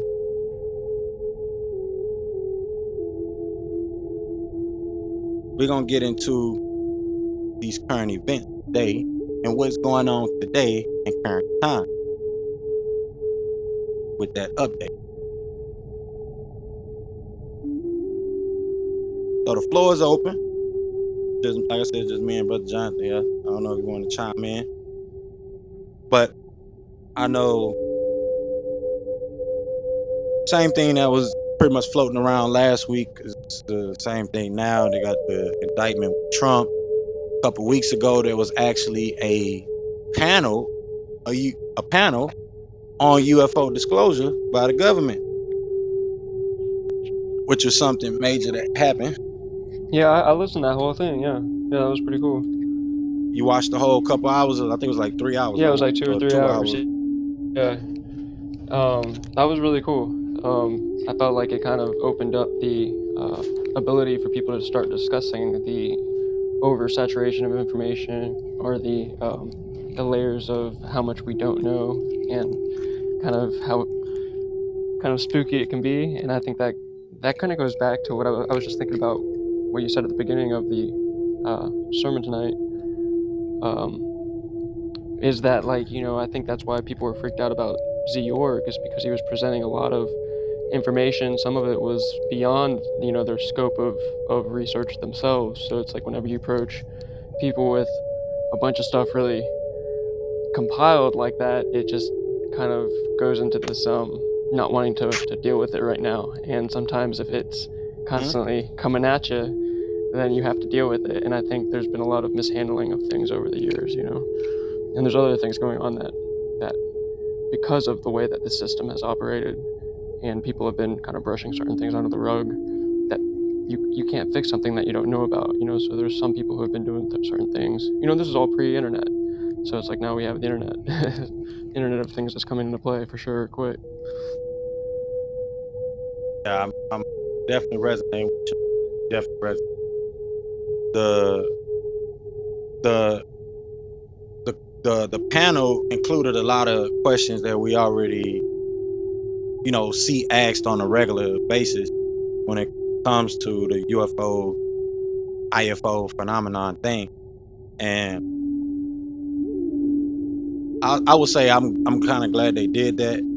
They allowed a space, especially for those panelists or witnesses, as they was calling them, and allowed them to speak without it being an environment of ridicule and disbelief, etc.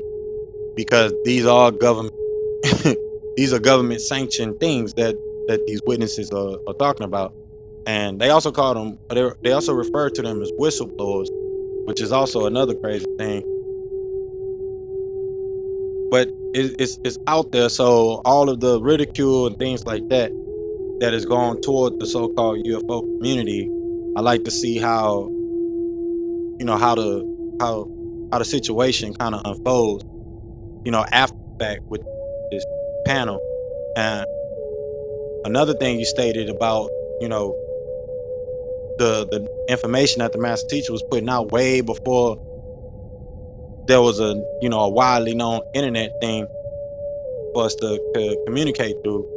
That is the perfect perspective, because that's what this leads to. Especially like I'm mentioning now with I mentioned, today about looking at things from a new logical standpoint and understanding that when I mention hydro pygmies in the clear vision scroll and the one who existed since the beginning, that means that we're talking about pygmies that exist on other planets. We're talking about indigenous pygmies that exist on other planets, or what they call dwarfs today, right? So it's like that takes you or that puts you automatically in an extraterrestrial mind frame, and a lot of that knowledge and or way of thinking or understanding is completely foreign to people and is outside their scope, of verification. Because in the mind of the naive, they're thinking, well, nothing exists outside of what I know, far as this Earth, this planet.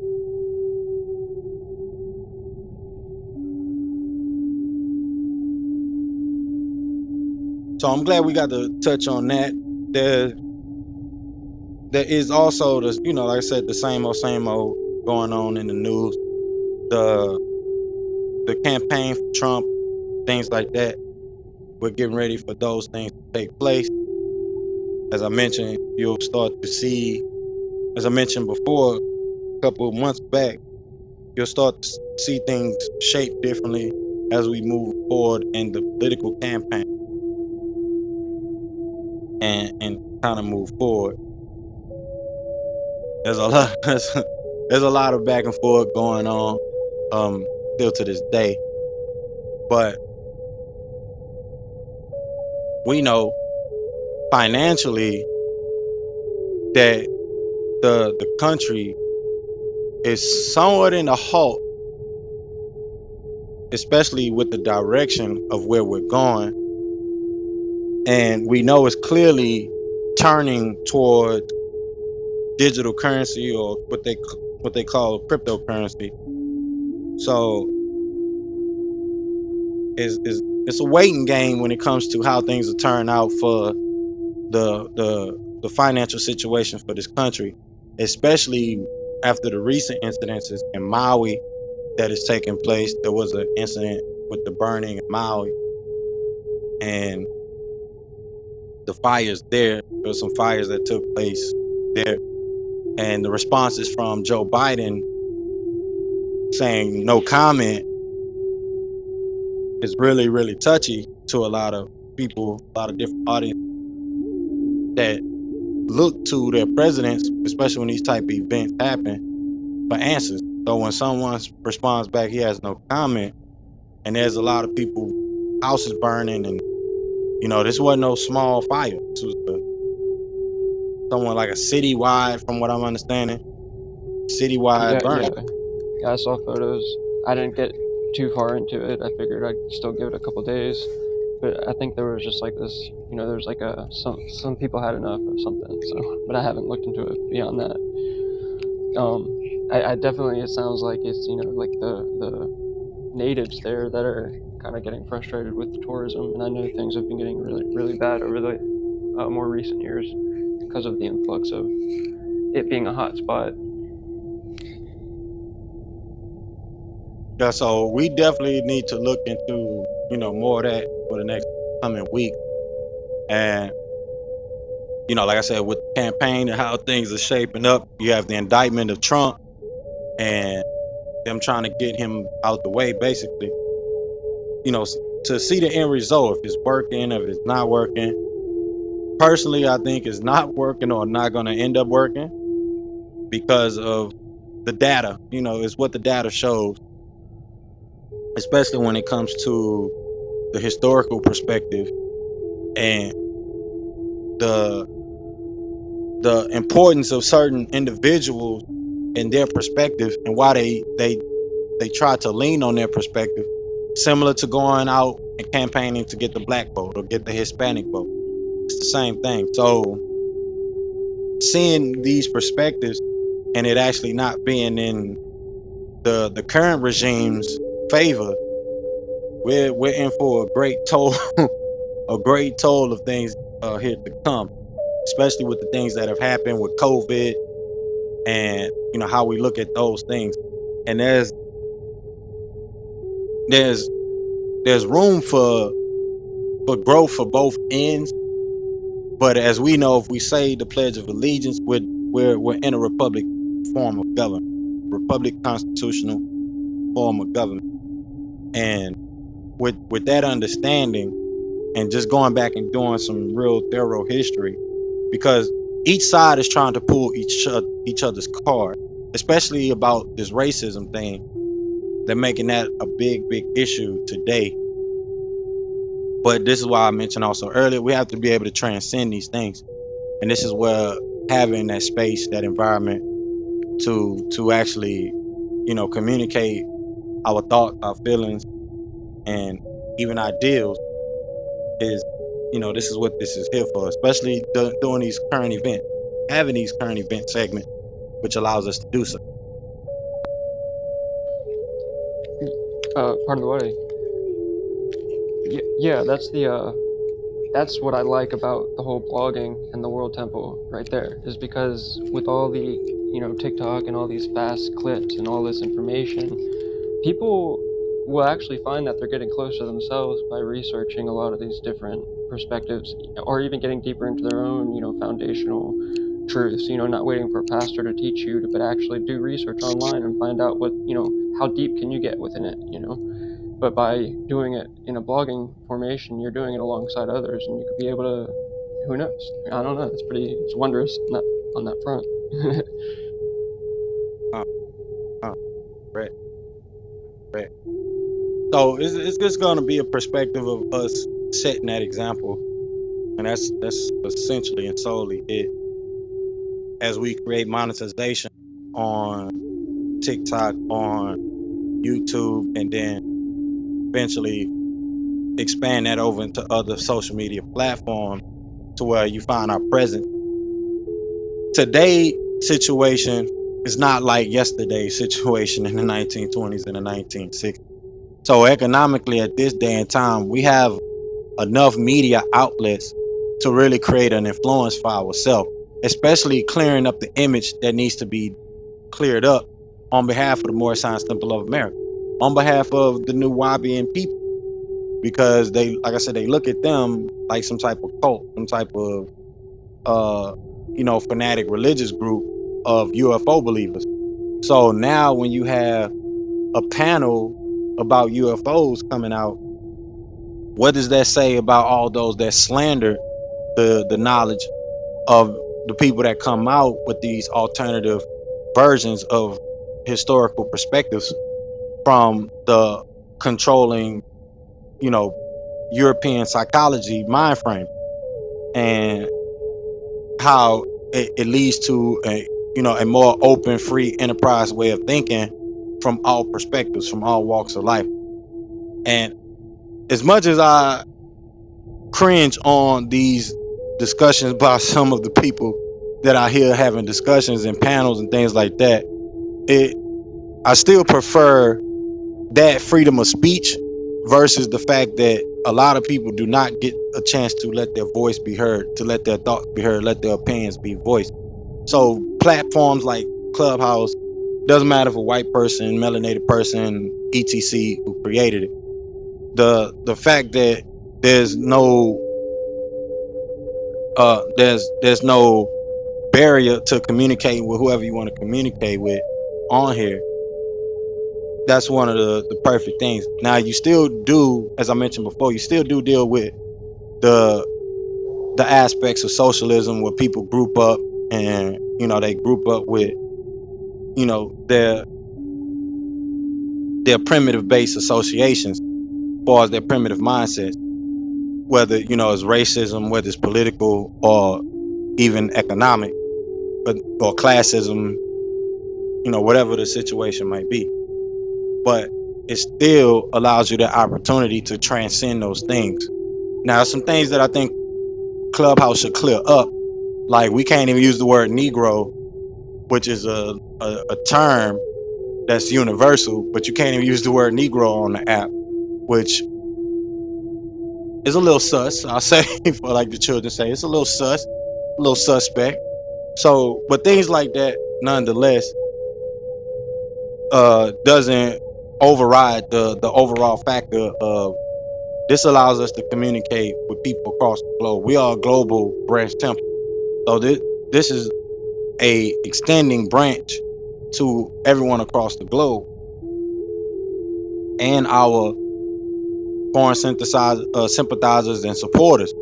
So this space is an open space to all, but that opportunity to create economic influence, to create political influence, we have that. We need to be involved in it, but we have to come together about the right things. I would enjoy seeing us indigenous peoples have way more input politically than what's been shown today, versus just the use and exploitation of indigenous people and only certain sectors and only certain groups of indigenous peoples, and they get exploited in different ways for different purposes and different means, but never an actual universal panel coming together of indigenous peoples. Like that UFO conference and panel should have been more indigenous people on there from my perspective. But especially when you're talking about UFOs and a lot of UFO activity, or unknown phenomenon happening in Hawaii and in places of more with more indigenous populations there and origin.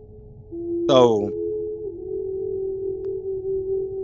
Yeah, I definitely when I was living in Taos, New Mexico, one of the members of the pueblo there, he had mentioned how like one of his sons or something was up in the mountains, doing his meditations, and all of a sudden a UFO, came down and was like got right up next to him, and he just saw it like right there cresting in front of him, like whoa, it's like kind of no thing, but you kind of have to be in that space to be able to, and most people don't know. that's right. That's right. I appreciate the feedback for tonight current events segment. We're gonna jump into our weekly Quranic readings from El's Holy Quran for this week. And then we're gonna get into our holy instructions for joining the temple and linking yourself with the family of nations like they would. Peace, peace. And get prepared for our closing out tonight. But let's go ahead and jump into El's Holy Quran.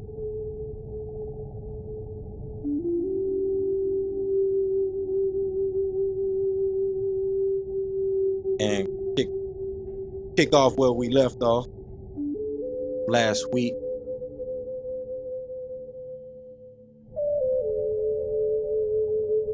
And if you would like to catch some of our past lectures, you can listen to the replays here, or you can listen to them on YouTube, which is the link that's pinned up at the top of the room for this week.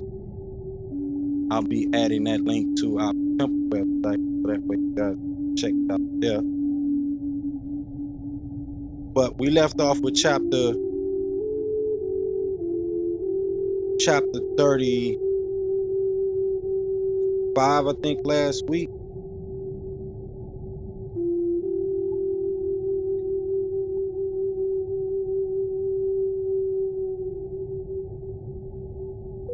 Left off with chapter 35.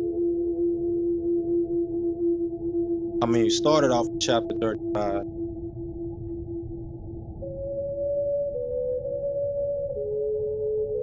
We're going to start with chapter 37. Sure.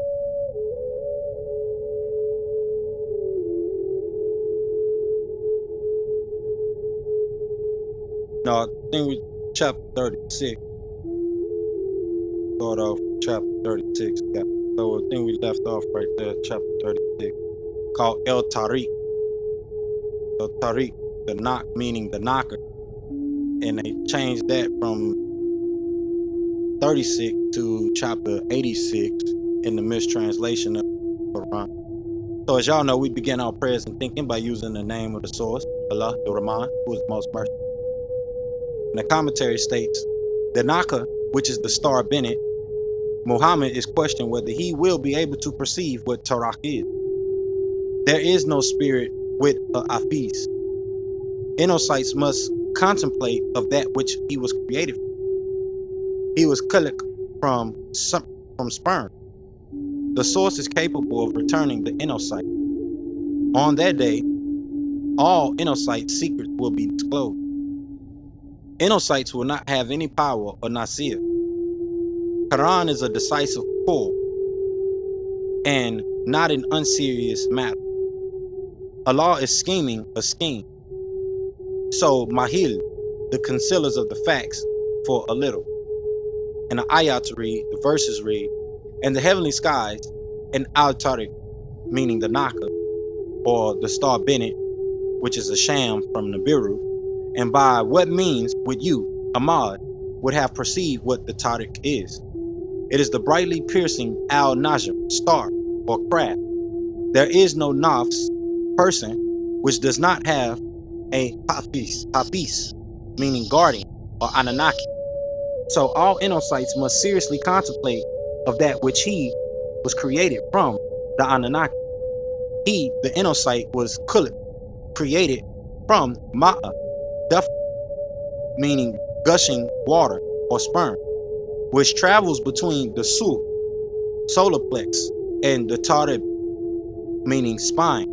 Surely he not we, is capable of returning him, the Inosite, on that day when all al-Sarair, meaning secrets, that was sealed inside of Inosites will be disclosed in these last days with Holy Tablet and Nuwabu.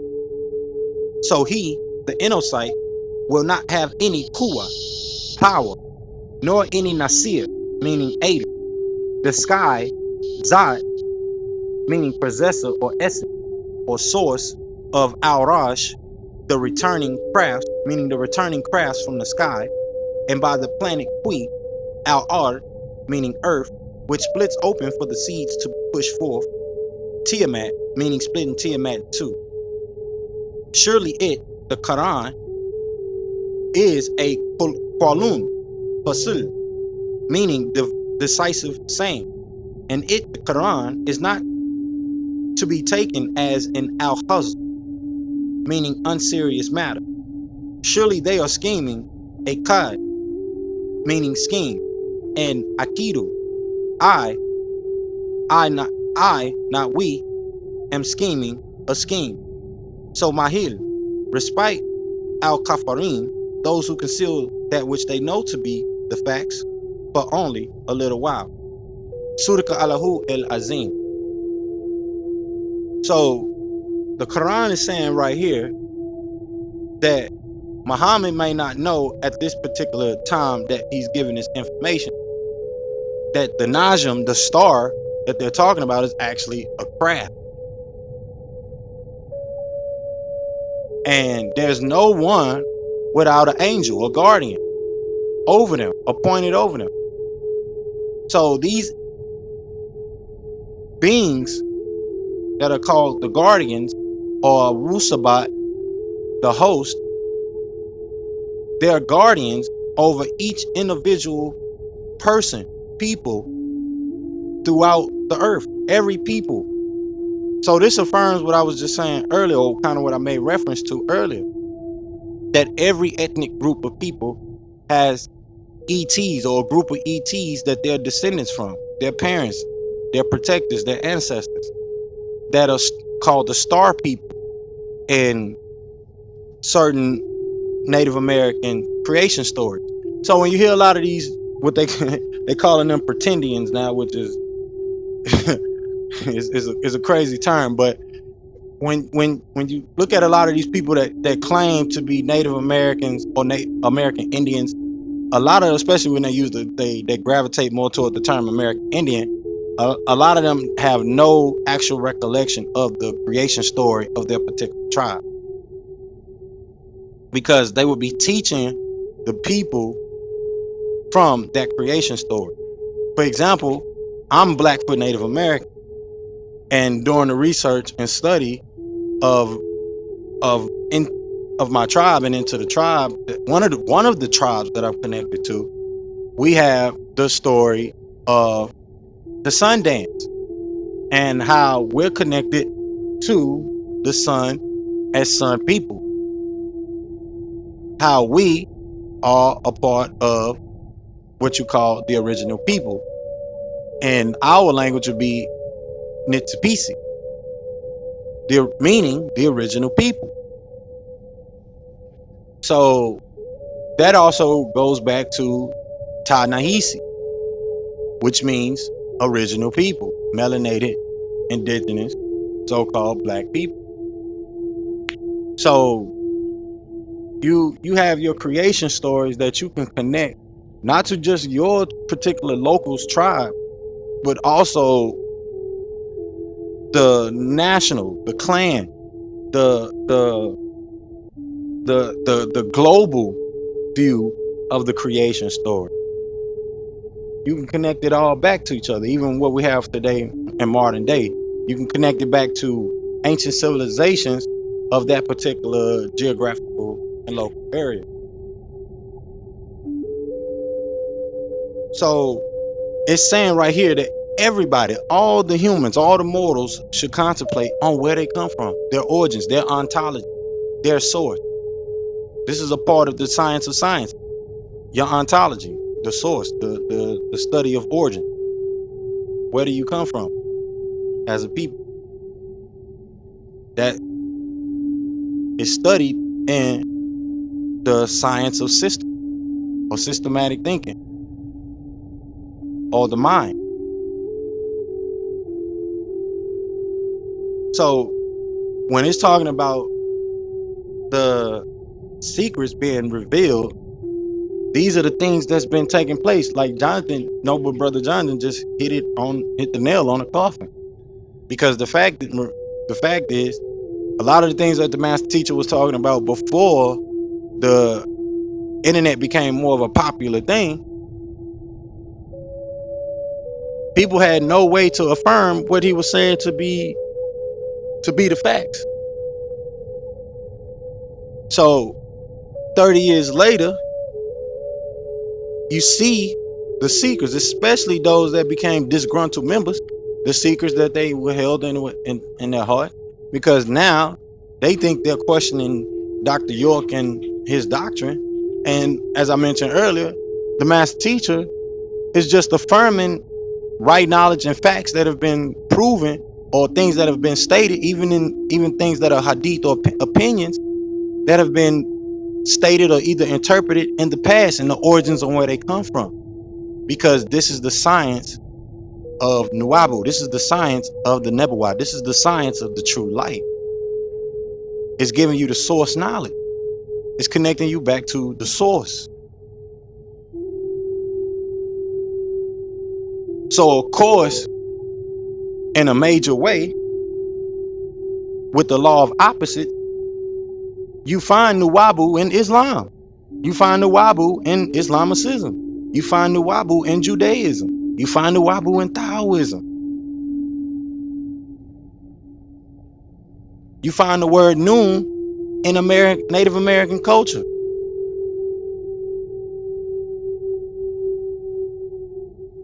And we know before they came up with the conspiracy to call other shades of Nubians or African people Spanish, Latino, Ladino, and things like that.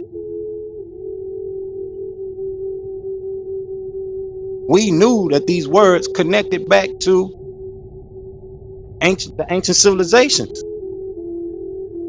whether it's the Lemuria, as I mentioned earlier, Tataria, Taboria, etc. They all connect, and those sound doctrines are exposing themselves. Those secrets are exposing themselves. So when you have an influencer, you have archaeologists trying to paint everything as, European based. It was Europeans before the actual scientifically documented origin of Europeans. Things get, a little out of hand. We stumble into, faith, hope, and, beliefs and systematic industrial complexes like slavery, belligerent armies,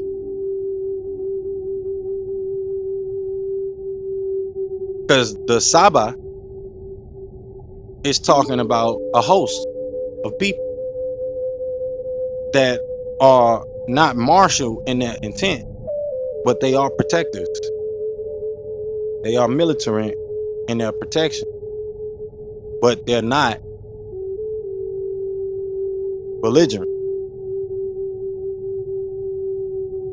So when it comes to that day and time, there won't be no aid, there won't be no helpers to help you in your false information. Because when you actually look into it, a lot of the people that group together fanatically about misinformation, they argue with each other. This is why even amongst ourselves, there should be a high level of decorum, especially with the right knowledge, the right wisdom for the right understanding. There should be high levels of decorum. And if we go back and listen to some of the lectures from the 70s and things like that, you will see that this is what was displayed. You had the Black Panthers, you had people from different political movements could all come together, speak one at a time, and speak cordially with decorum, versus what we have today on the app, where a lot of people just scream at each other about what their opinions are, especially on a lot of these different apps and social media apps, just to show out. But this is how you know they're not connected to right knowledge, right wisdom, because we're not going to be arguing. This is not a court, especially when it's not being a court session, let's say a tribunal session. It's not a tribunal session. This is a temple service. We can switch it from a service to a proceeding. That can be done, but there's a time for everything. This is not the time nor the particular space at this current moment for those type of things. So they be on here arguing about whatever they're arguing.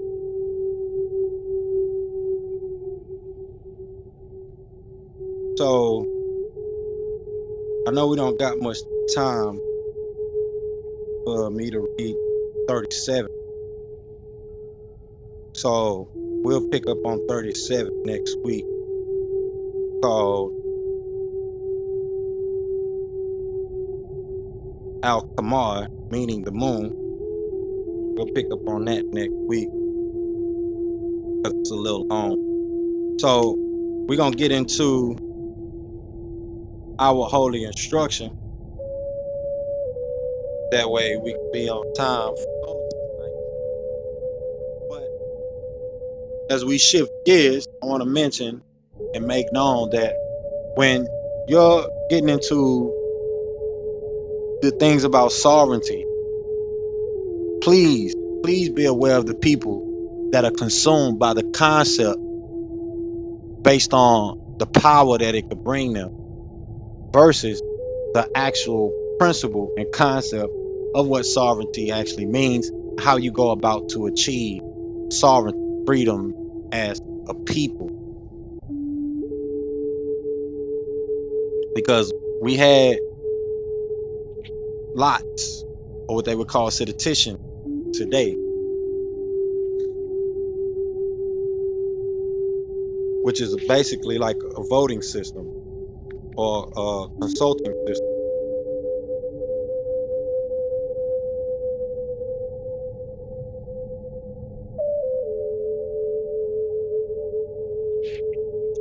So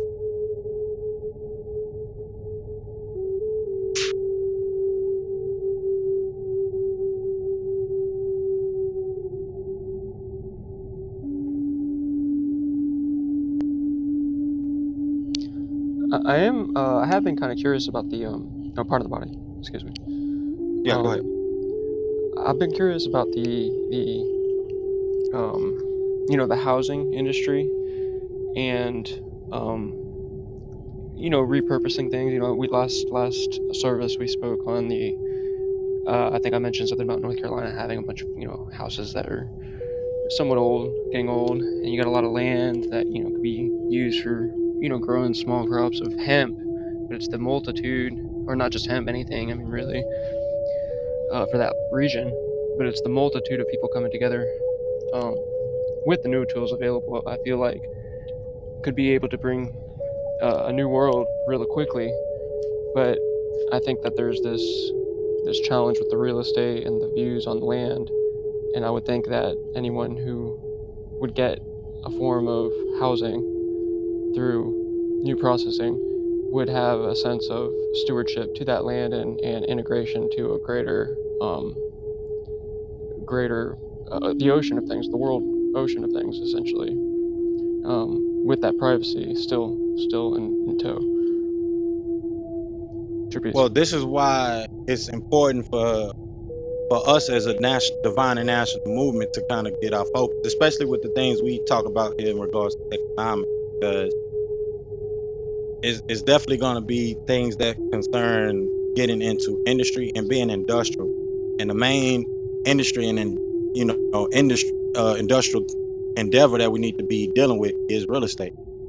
And you know, going about our mission of building smart cities or symbiotic cities based with with nature, there's going to take for us to get into real sophisticated levels of finance and understand those sophisticated levels, how they really play a part in the poverty mind state, and actually get into those economic schools of thought, as I've been mentioning, because we have to really break down the formula the formula for the things that we believe on how things should be ran within those neighborhoods, within those communities that we develop with real estate, and also how to protect ourselves from those lands not being confiscated or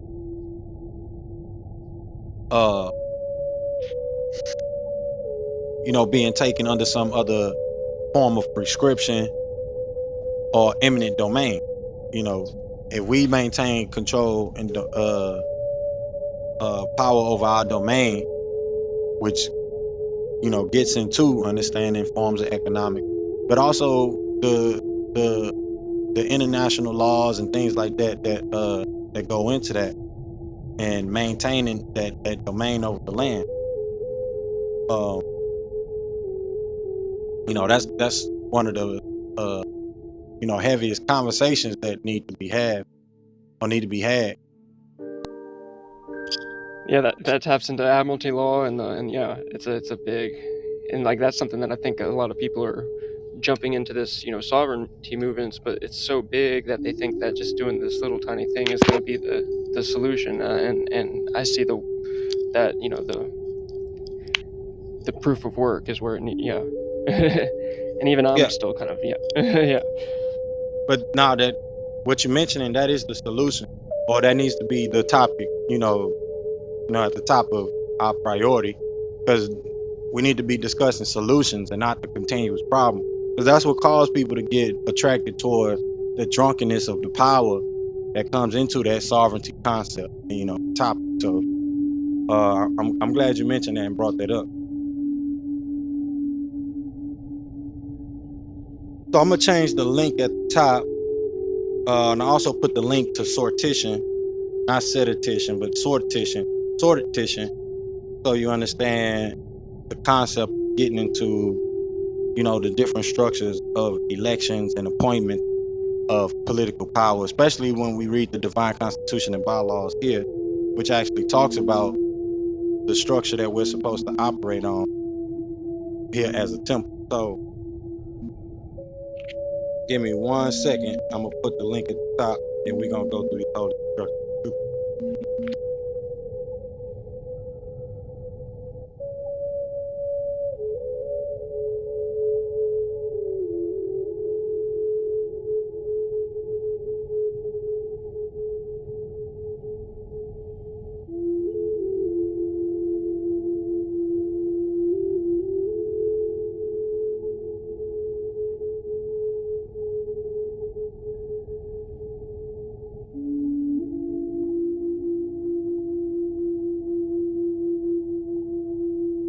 Give me 1 second, y'all. Be right back. I'm gonna put the link at the top. We're gonna get to our next segment.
terms. I do it quick. All right, so we're gonna get these holy instructions at the top, y'all. Yeah, we're gonna finish up with our holy instruction and historic literature. But I want to say overall tonight was definitely a good night. Great time. Always appreciate John. True peace. Thank you. Thank you. Most definitely, Lord. Hey, you never know. You never know who's gonna be with you when stuff hit the fan. So Right. Yeah. Tonight was like the whole since last service. Tonight was like everything that just kind of came up throughout the last few days. I'm glad it got out. It definitely got out in a better way than I even thought it could. That was awesome. yeah, definitely. I mean, that's the the divineness behind the message that that comes with the transmission every week. So it's just making sure that we all stay calibrated. That's what nature is about. Divine, you know, divine unity, harmony, however you get it. But that all comes with calibration. That's why we need to meet in these these type of spaces for with that purpose. That's the high levels of decorum, things like that, and get your thoughts out, even if it might be opposite to what everyone's feeling that may be in the space. Those negative, those feelings of the, let's say, the feelings of the lower self, right? You got to get those out, and you need a place to where you can transmute those feelings and or thoughts, because you might come across a perspective that that you know that doesn't coordinate with the doctrine that you're understanding. And this is actually mentioned in the Qur'an. If you need to seek more knowledge, then you need to go and look into other cultures, other traditions, other ways of life. The Quran actually also tells you, and tells Muhammad to understand the Quran that you're being channeled down. You need to understand the old culture. You need to understand the things that happened to the Awalim, the people that came before you, the first. So, when we have these builds, everything is going in divine, in divine presence. I'm omnipotence, omni-essence, etc. So, like I say, I appreciate you, Noble, and we're gonna keep doing our thing, especially once we pop this monetization level and we start putting those little few coins into promoting the message and the content, and really doing the work that's needed. Because if no one else gonna do it, that leaves the responsible with the responsibility. So with that, and we have the ability to respond, so that requires us to be the ones to do what needs to be done to help clean up the image. So we stay out of the way. We stay out of all the drama, stay out of all the crazy debates that's not based on decorum,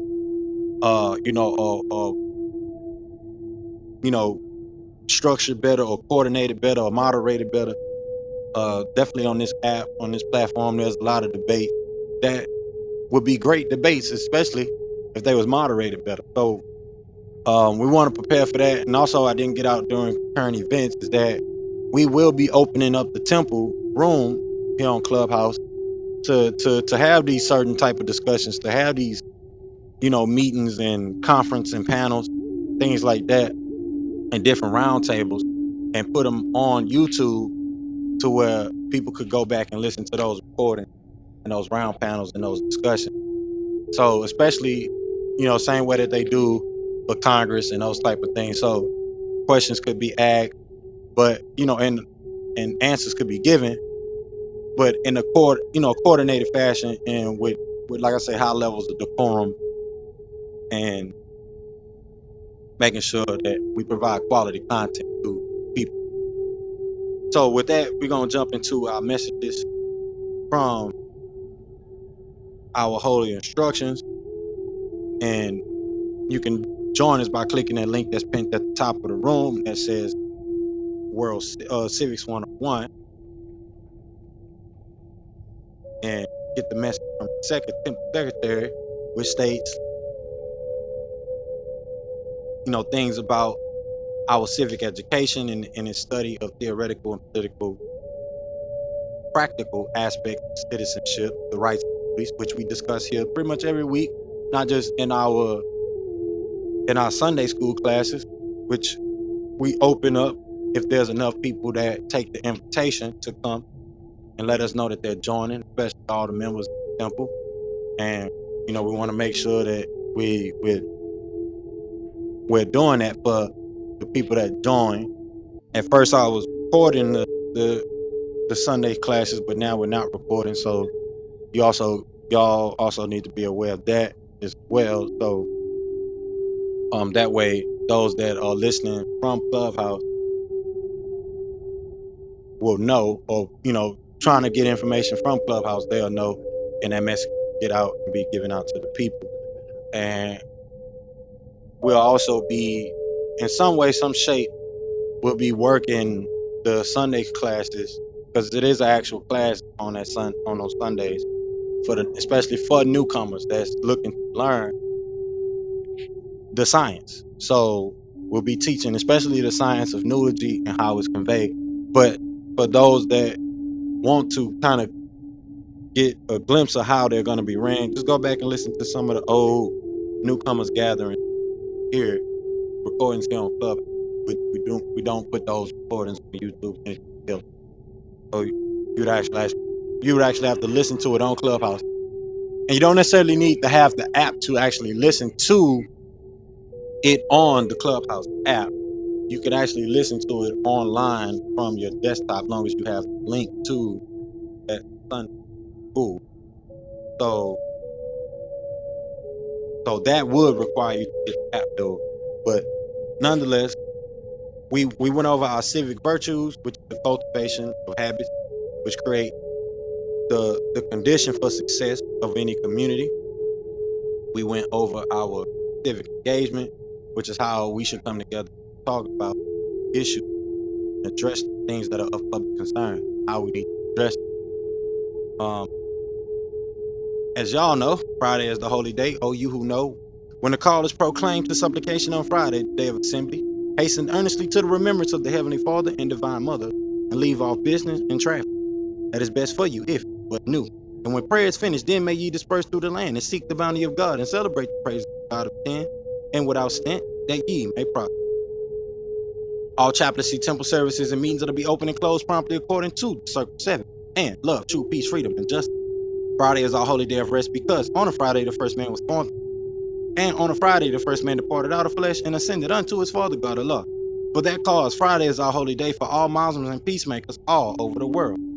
This is according to Act 2 of the Divine Constitution and Bylaws by the Prophet Noble Ali, which states all temples and subordinate temples are to conduct holy day service every Friday, starting promptly at their respective time and ending promptly at their respective time.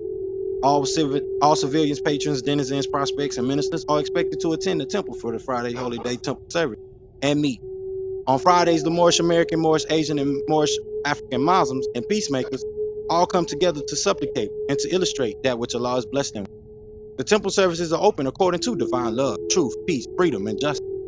At no time will temples, adepts, ministers, patrons, or outside congregational guests be allowed to disrupt the Holy Day service. Nor will civilians be admitted under the influence of alcohol or any severe intoxicant. All templars, adepts, and civilians attending the Holy Day service must have their heads covered with either a turban, fez, or kufi, or spiritual covering. Baseball caps should not be worn in the temple or during temple service. The Sunday school temple service and meeting is mandatory, and all Moorish national templars and temple denizens must promptly attend the temple service and send their children to the Sunday school gathering. The teacher must conform himself and herself to the temple one-on-one questionnaire, and let every civilian man, woman, and child exercise his or her 5 senses who is able to do so, because out from your Sunday school comes the guidance of the nation, and now the entire global village. According to Act 5 of the additional laws by the Prophet Noble Ali, every subordinate temple should have 2 Sunday school gatherings held. The first meeting should be held 1 to 2 hours before the adult service. Children's Sunday School should be conducted by a director of the Children's Sunday School and program. The Sunday School gathering is designed to assist the temple in learning the Temple 101 questionnaires and developing an understanding of just what these holy keys mean and how they are to be applied to our everyday lives. The divine constitution and bylaws, along with the Moorish prayer, the Holy Covenant of the Asiatic nation, El's Holy Injiyl, El's Holy Qur'aan, and the civic edition or lessons of the Holy Temple of Moorish Science are also subjects of major concern for the apprentice who is trying to complete his or her mandatory requirements for pronouncing their temple civilianship and global nationality. All lessons for the adult Sunday school gathering must be prepared by a Grand Sheik, a divine minister, or assistant Grand Sheik. Lessons called by us Novites editions may be submitted to the apprentice for completion and returned to the temple. Once the lessons are completed and graded, they must be placed in the active members' temple district file. The Sunday school temple service and meeting is a wonderful opportunity to study the liturgy teachings of the prophet. No civilian is to become disruptive during the Sunday meeting. All templars must bring paper and pen to the temple service and meeting, along with the basic temple literature and assignment. No templars or patrons to eat food or other snacks during the temple service or meeting, but water is permitted. All templars must attend their Sunday temple service and meetings as diligently as they attend their holy day temple service. Both are called off by the Prophet Zabuwr and is required as a matter of temple law. According to the Divine Constitution, Act 7 in part, all templars must promptly attend their temple services and meetings and become a part and parcel of all uplifting acts of the Moorish Science Temple of America, and now also Moorish Science Temple of Africa, and Moorish Science Temple of Asia, and enjoining world islands on behalf of all indigenous people. For membership, any heads of temple of all temple jurisdictions are not to charge for naturalization or to overcharge for cards, buttons, or anything issued by and through the prophet. Those who contribute to any of the proceedings are not Moors, civilians, or patrons, but robbers. Temple nationality and membership in the Holy Temple's vast estate, what we call a public beneficiary trust, sisters and brothers, kin and kinfolk is free, not only here, but all over the world. All kin and kinfolk desiring to become a civilian of a subordinate temple must follow these instructions from the temple secretary and acquire the application for naturalization found on our temple website at holytemple.org with an S.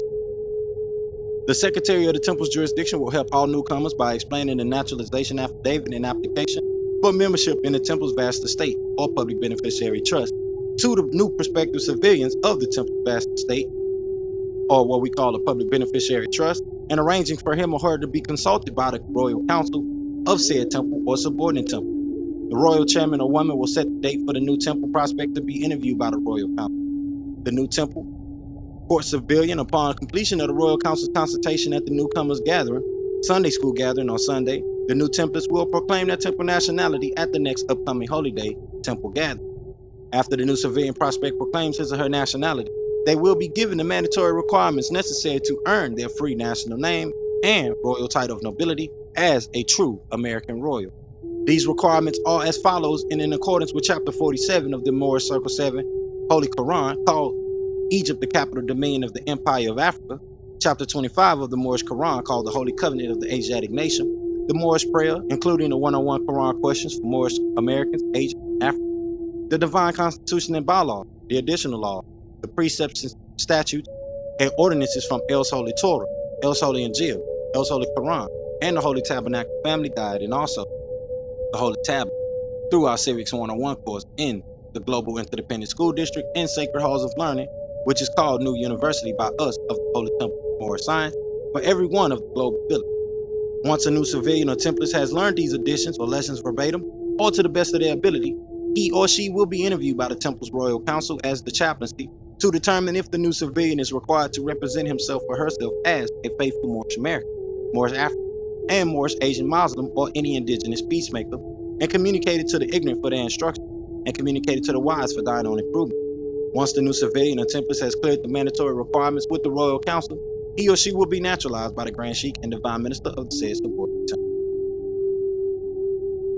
So this is how you join the royal audience, and that should be something that's widely acknowledged by the divine and national movement, especially with us being structured as a royal council and the Grand Major Temple. They call it the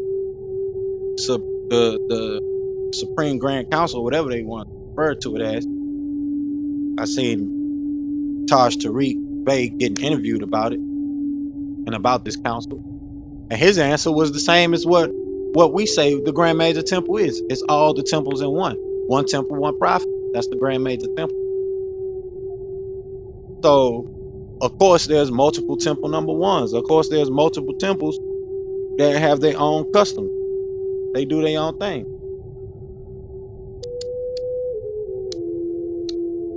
They do their own thing. So, please be aware of the dissenters, which we'll reiterate again here later on. But these are the instructions for joining the Moorish Science Temple of America and proclaiming your sovereignty and put your sovereignty that people are looking for. If you're looking for the true aspect of sovereignty, putting that on record. And also taking claim to your royal inheritance. Especially for those that say they are having faith in the Messiah or the Anointed One, whether they are the Anointed One themselves, the Messiah, the Anointed One, or what we refer to as the body of the Anointed One, the body of Christ. With us being the body of anointed people. People who know how to take that which is dirty and make it clean. The helpers, the aiders. We fix things up. We're the aiders of our society. We're the workers of our society. We're the worker bees, the servants of our community. Some like to refer to it as slaves. We are the servants of servants, especially if you carry royal and prestigious titles. People take these titles to mean that they can act big-headed and boss people around and control other people. Being the CEO, you should be the hardest worker. You should be the hardest, the most active servant. How can you serve the people in what way? This is why we did a lot of brain, put a lot of brain work. We put a lot of brain power into how we will serve communities. Especially with the assistance of those leaders that came before us. We have to give and pay homage. So I want to jump into the Holy Shahada or the nationality procedure, which explains what takes place during the proclaiming of nationality, what it's about. So that proclamation of nationality procedure and pronunciation of one's nationality will be held on Holy Day, which is Friday, by all civilians, denizens, templars, peacemakers, or Muslims all over the world. During the ceremony, the new civilian or templars will be ordained an El Bay or Day and given his or her royal peer's title of kin, honorable, lady, nobleman, Naya, prince or princess, by a grand sheik and or divine minister, and also receive his or her nationality card and button from the divine minister of the Grand Major Temple. Upon conclusion of the nationality proclamation, the grand sheik and divine minister will have the civilian, templars, and temple prospect stand while he or she reads the authority of the Moorish Science Temple. It is by virtue of the Religious Corporation Act document that can be found in Heard's revised statute that gives the Moorish Science Temple of America, Asia, and Africa the authority to restore the nationality and birthrights of the lost Asiatics of America, Asia, Africa, and all world islands, and give them the title to their vast estate and their heritage. The Grand Sheik and or divine minister is to read from the card and have the new national state, Allah is God, and Noble Drew Ali the Prophet, and I'm a Moorish America, Africa, or Asia, and or world island. This is our Moorish clarification of faith or Shahada and our pledge and our national pledge of allegiance. The new civilian and templars free national name should then be added to the Temple's Book of Life as they enroll in the Civics 101 course and our complimentary Civics Club. The nationality ceremony should be conducted by the Grand Sheik and Divine Minister or any other Divine Minister so designated by the Grand Sheik and Divine Minister in his or her time of absence, and most notably by the Assistant Grand Sheik and Divine Minister. The nationality card and naturalization application must be signed bearing the name and title of the Grand Sheik or Divine Minister who issued the application and card, and the date of its issuance. The Religious Corporation Act is deemed the Global Interdependent School District and the Incorporated and Chartered Moorish Science Temple of America, Africa, and Asia as a religious trust and theocratic government established in 1928 on August 20th. This religious trust is the true global trusteeship system for the Holy Family of Nations, forming the global nucleus. Islam. So this is to help, especially from the school district, our people understand the power of having their own school district and the power of homeschooling their children, their descendants, their heirs. It's power in that, and it's power behind creating a global school district. Of course, we can have our own public schools and things like that, but the power will be behind the school district of the people themselves, the members themselves, because they'll be learning not just at that public school, but also at home. At home, by the behavior, the mindset, the philosophy of the family. And this is gonna grow. And the years that we put in is very much worth it. Because when we get into the thick of it, and more and deeper into the thicket of it,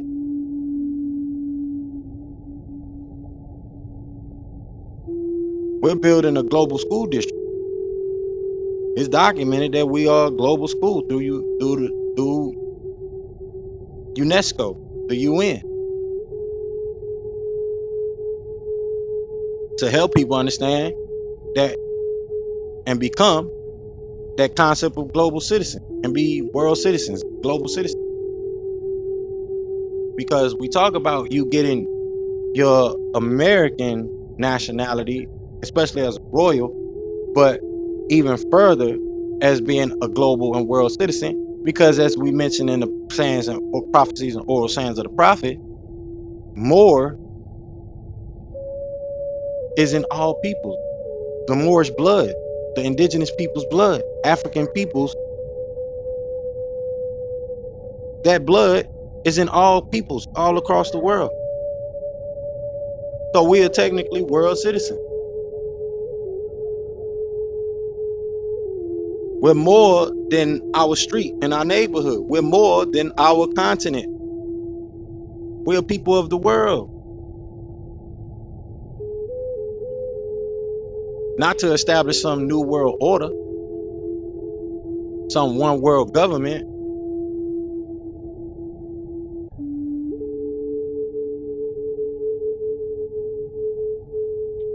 Especially not their one world government. The kingdom of heaven. The kingdom of God is the one and only world government.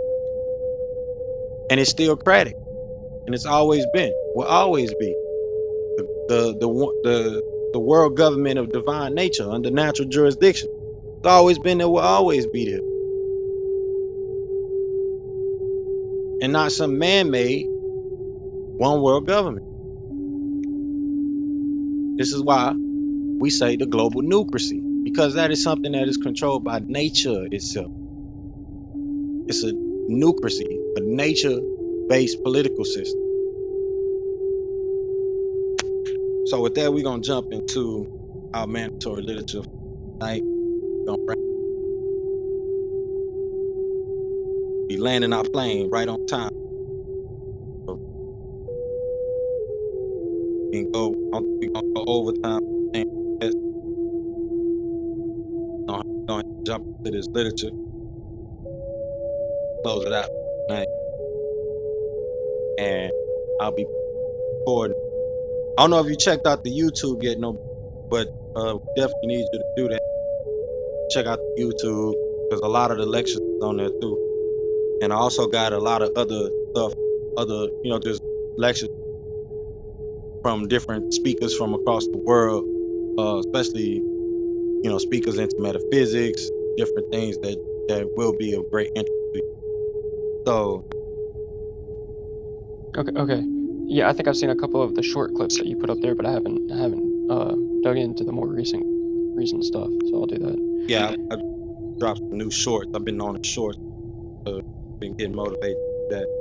So I ain't gonna go into the olive branch and extending tonight and the message to the members. This is just a few here. We'll read the mandatory prophet. We gonna close that. Would I be able to plant the seed for next service? Say that one more time. would I be able to plant a seed here real quick, as something to kind of ponder for next service? I was just thinking about the things that we're discussing and bringing out in the open. I'm kind of curious about the medical industry and like the Shriners and the spiritual nature involving a lot of that stuff, and how it might be a key component to connecting things with the amber and green light and whatnot. That true piece. That's kind of just want to plant that seed. Yeah, most definitely. I mean, with us being a order, our own fraternal order, sorority order, we're able to do similar to what we're trying to do. And we do have a lot of treaties with the current Masonic orders of today, of what we would classify in the natural philosophy or Noon Science as Moon Society. We do have, treaty structures with them because, like I said, all cultures, religion, tradition, and even orders will be revised noon. So, we if you can remember that point, we can bring it back up next week and we can get deeper into that. But we definitely can. I'm not sure if you're referring to us, establishing hospitals the same way they do and things like that, or you're talking about more of a communal relationship between the amber light orders and the orders of the green light Islam. Islam, yeah. Yeah, just the maybe historical layers to be able to bring forth the sciences as they are in current form, the pharmakia and the hospitals. I shouldn't be able to forget it because it's been a very personal awareness for me, and a lot of things have kind of reached their point of resolution. And for me, I wasn't expecting that, but it, God works in mysterious ways, and you learn a lot about yourself and people that are close to you to kind of be able to finally move forward and, pull out any wrenches or fix, ancestral curses and whatnot. So, everything seems to be on point, and looking, for integration, I do think that there's certain things that the medical industry has been experimenting with, and there's certain things on the energetic levels of things that just need more expanding or not explanation, but definition. I think that even the hospitals are still in infancy in a way. You know what I mean? And I definitely resonate with you on that. We do have that particular branch within our neurologist profession and science. So you want to look into what's called tropics. I'll leave the chat the way you Google it. It's called nootropic. So, or nootropic, someone call it.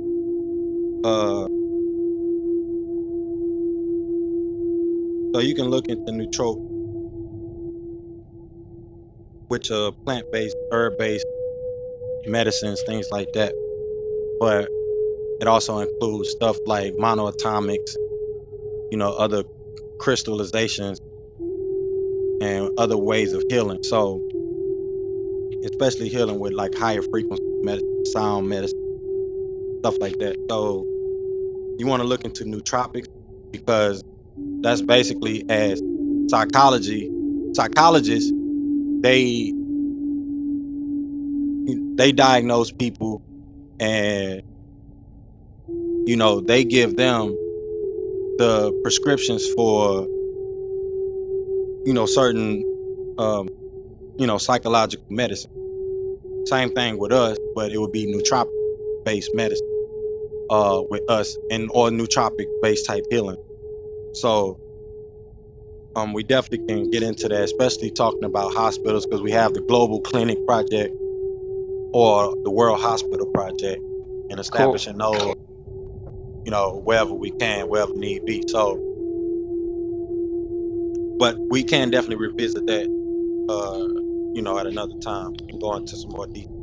Thank you. That was perfect. That actually allows me to think and ponder a little bit more. That clarity of what I needed to hear for planting seeds with me. Cool. True peace, true peace. So let's jump into these messages from the prophet. The prophet warns all peacemakers and Muslims, which we to go over in every temple service. The prophet say, I hereby inform all members that they must end all radical speeches while at work, in their homes, or on the street. We're for peace and not destruction. Stop flashing your card to Europeans, it causes confusion. Remember, your card is for your salvation. Fail to obey these orders will be of severe consequences. We are for love, true peace, freedom, and justice. And when these principles are violated, justice must then take its course. Any member or group of members who hold malicious feelings toward the temple or the prophet, or violate the divine covenant of the Moorish movement, will receive their reward from Allah for their unjust deed. All true Moors will and must obey the laws laid down to them by their prophet. If they lose confidence in their prophet, they should turn in the card button, cease wearing their turban and fez, and return to the state where I, the prophet, found them.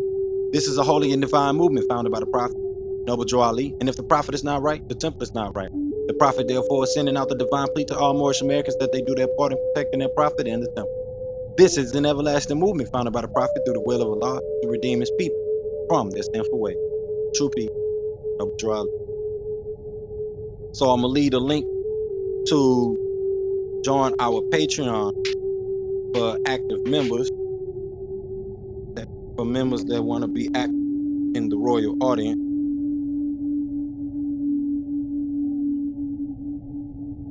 Link will be here pinned at the top of the room, and I'll be reading our last message.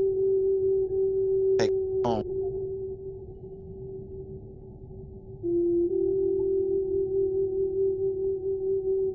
I could be anywhere in the world, but y'all are here with us, tuning in, whether you're tuning in from YouTube, wherever the recording is posted. Hope y'all enjoy the rest of y'all holy day. Being over Jonathan, I'm sure we are, because we definitely provided some great vibrations tonight, content for tonight. Definitely, most definitely. With that, let's get into the message that's supposed to be proclaimed by all temples, all temple meetings and services. Islam, the prophet say, I'm glad to know that I have a few faithful Moors among you all, and I desire for them to know the truth and the divine truth. There's a host of jealousy about me and the movement now by the same people of outside of the nation that claimed that I was on a joke and real. But now, since they have found out from the government officials and the nations of the earth that this is the only sole foundation that all Asiatics must depend upon for their earthly salvation as American citizens, they're working every scheme that they can to disqualify me so they may take charge of the situation. I notified all these things to you long ago in the past. It is through the faithful Moors that attribute to the movement and uplifting funds. The ones that paid their divine respect to me and the movement will be remembered. That's why I'm calling upon all faithful Moors to increase their faithfulness to me, your prophet, and your divine Moorish movement. I need finance, and I need it badly. Never before have I needed finance so badly as I do at present. So I can shove aside the discord that is facing the nation. It all comes through jealousy. Because of my fame and nobility, the nations of the world will not recognize the movement without me, the prophet, being head. It has been proven by my works, which I performed in the past few years. Prophet Noble Joe Ali. All right, y'all, we're going to get into this prayer. Take it home tonight. I will see y'all this Sunday, if not next week. We inching on up to our number 100 sermon. So we getting closer, y'all. We keep going. We're gonna be pushing past number 100. I mean, we would have done 100 sermons over the past couple of years, and we getting into the thick of it. So to add on top of that content, like I said, we're gonna be doing panels, roundtables, and things like that, to where we can answer questions and answer a lot of the controversial things that's been brought up. Another room that was brought up this past week that I was in is the Moors lied to us. America is the motherland, and I don't see where the prophet lied about Moors being indigenous to America and America being the indigenous peoples of America's mainland. So there's a lot of twisting of the information, especially about those that have not read Moorish Science Temple of America doctrine or listen to any more that actually study. studied the information of the prophet, who put out the knowledge of the ancient sages and wise men and women. So with that, we're gonna jump into prayer, y'all. Y'all enjoy the rest of y'all Friday, and don't worry, be happy. With that, y'all know how I go: 2 fingers up, 5 fingers up, feet at a 45-degree angle, facing the east. Allah, the Father of the universe, Father of love, truth, peace, freedom, and justice. Allah is my protector, my guide, and my salvation, by night and by day, through his holy prophet, Zabuwr. Amen. All right, y'all. True peace. Wadu. Enjoy the rest of y'all evening. True peace, noble. Much love. Hua.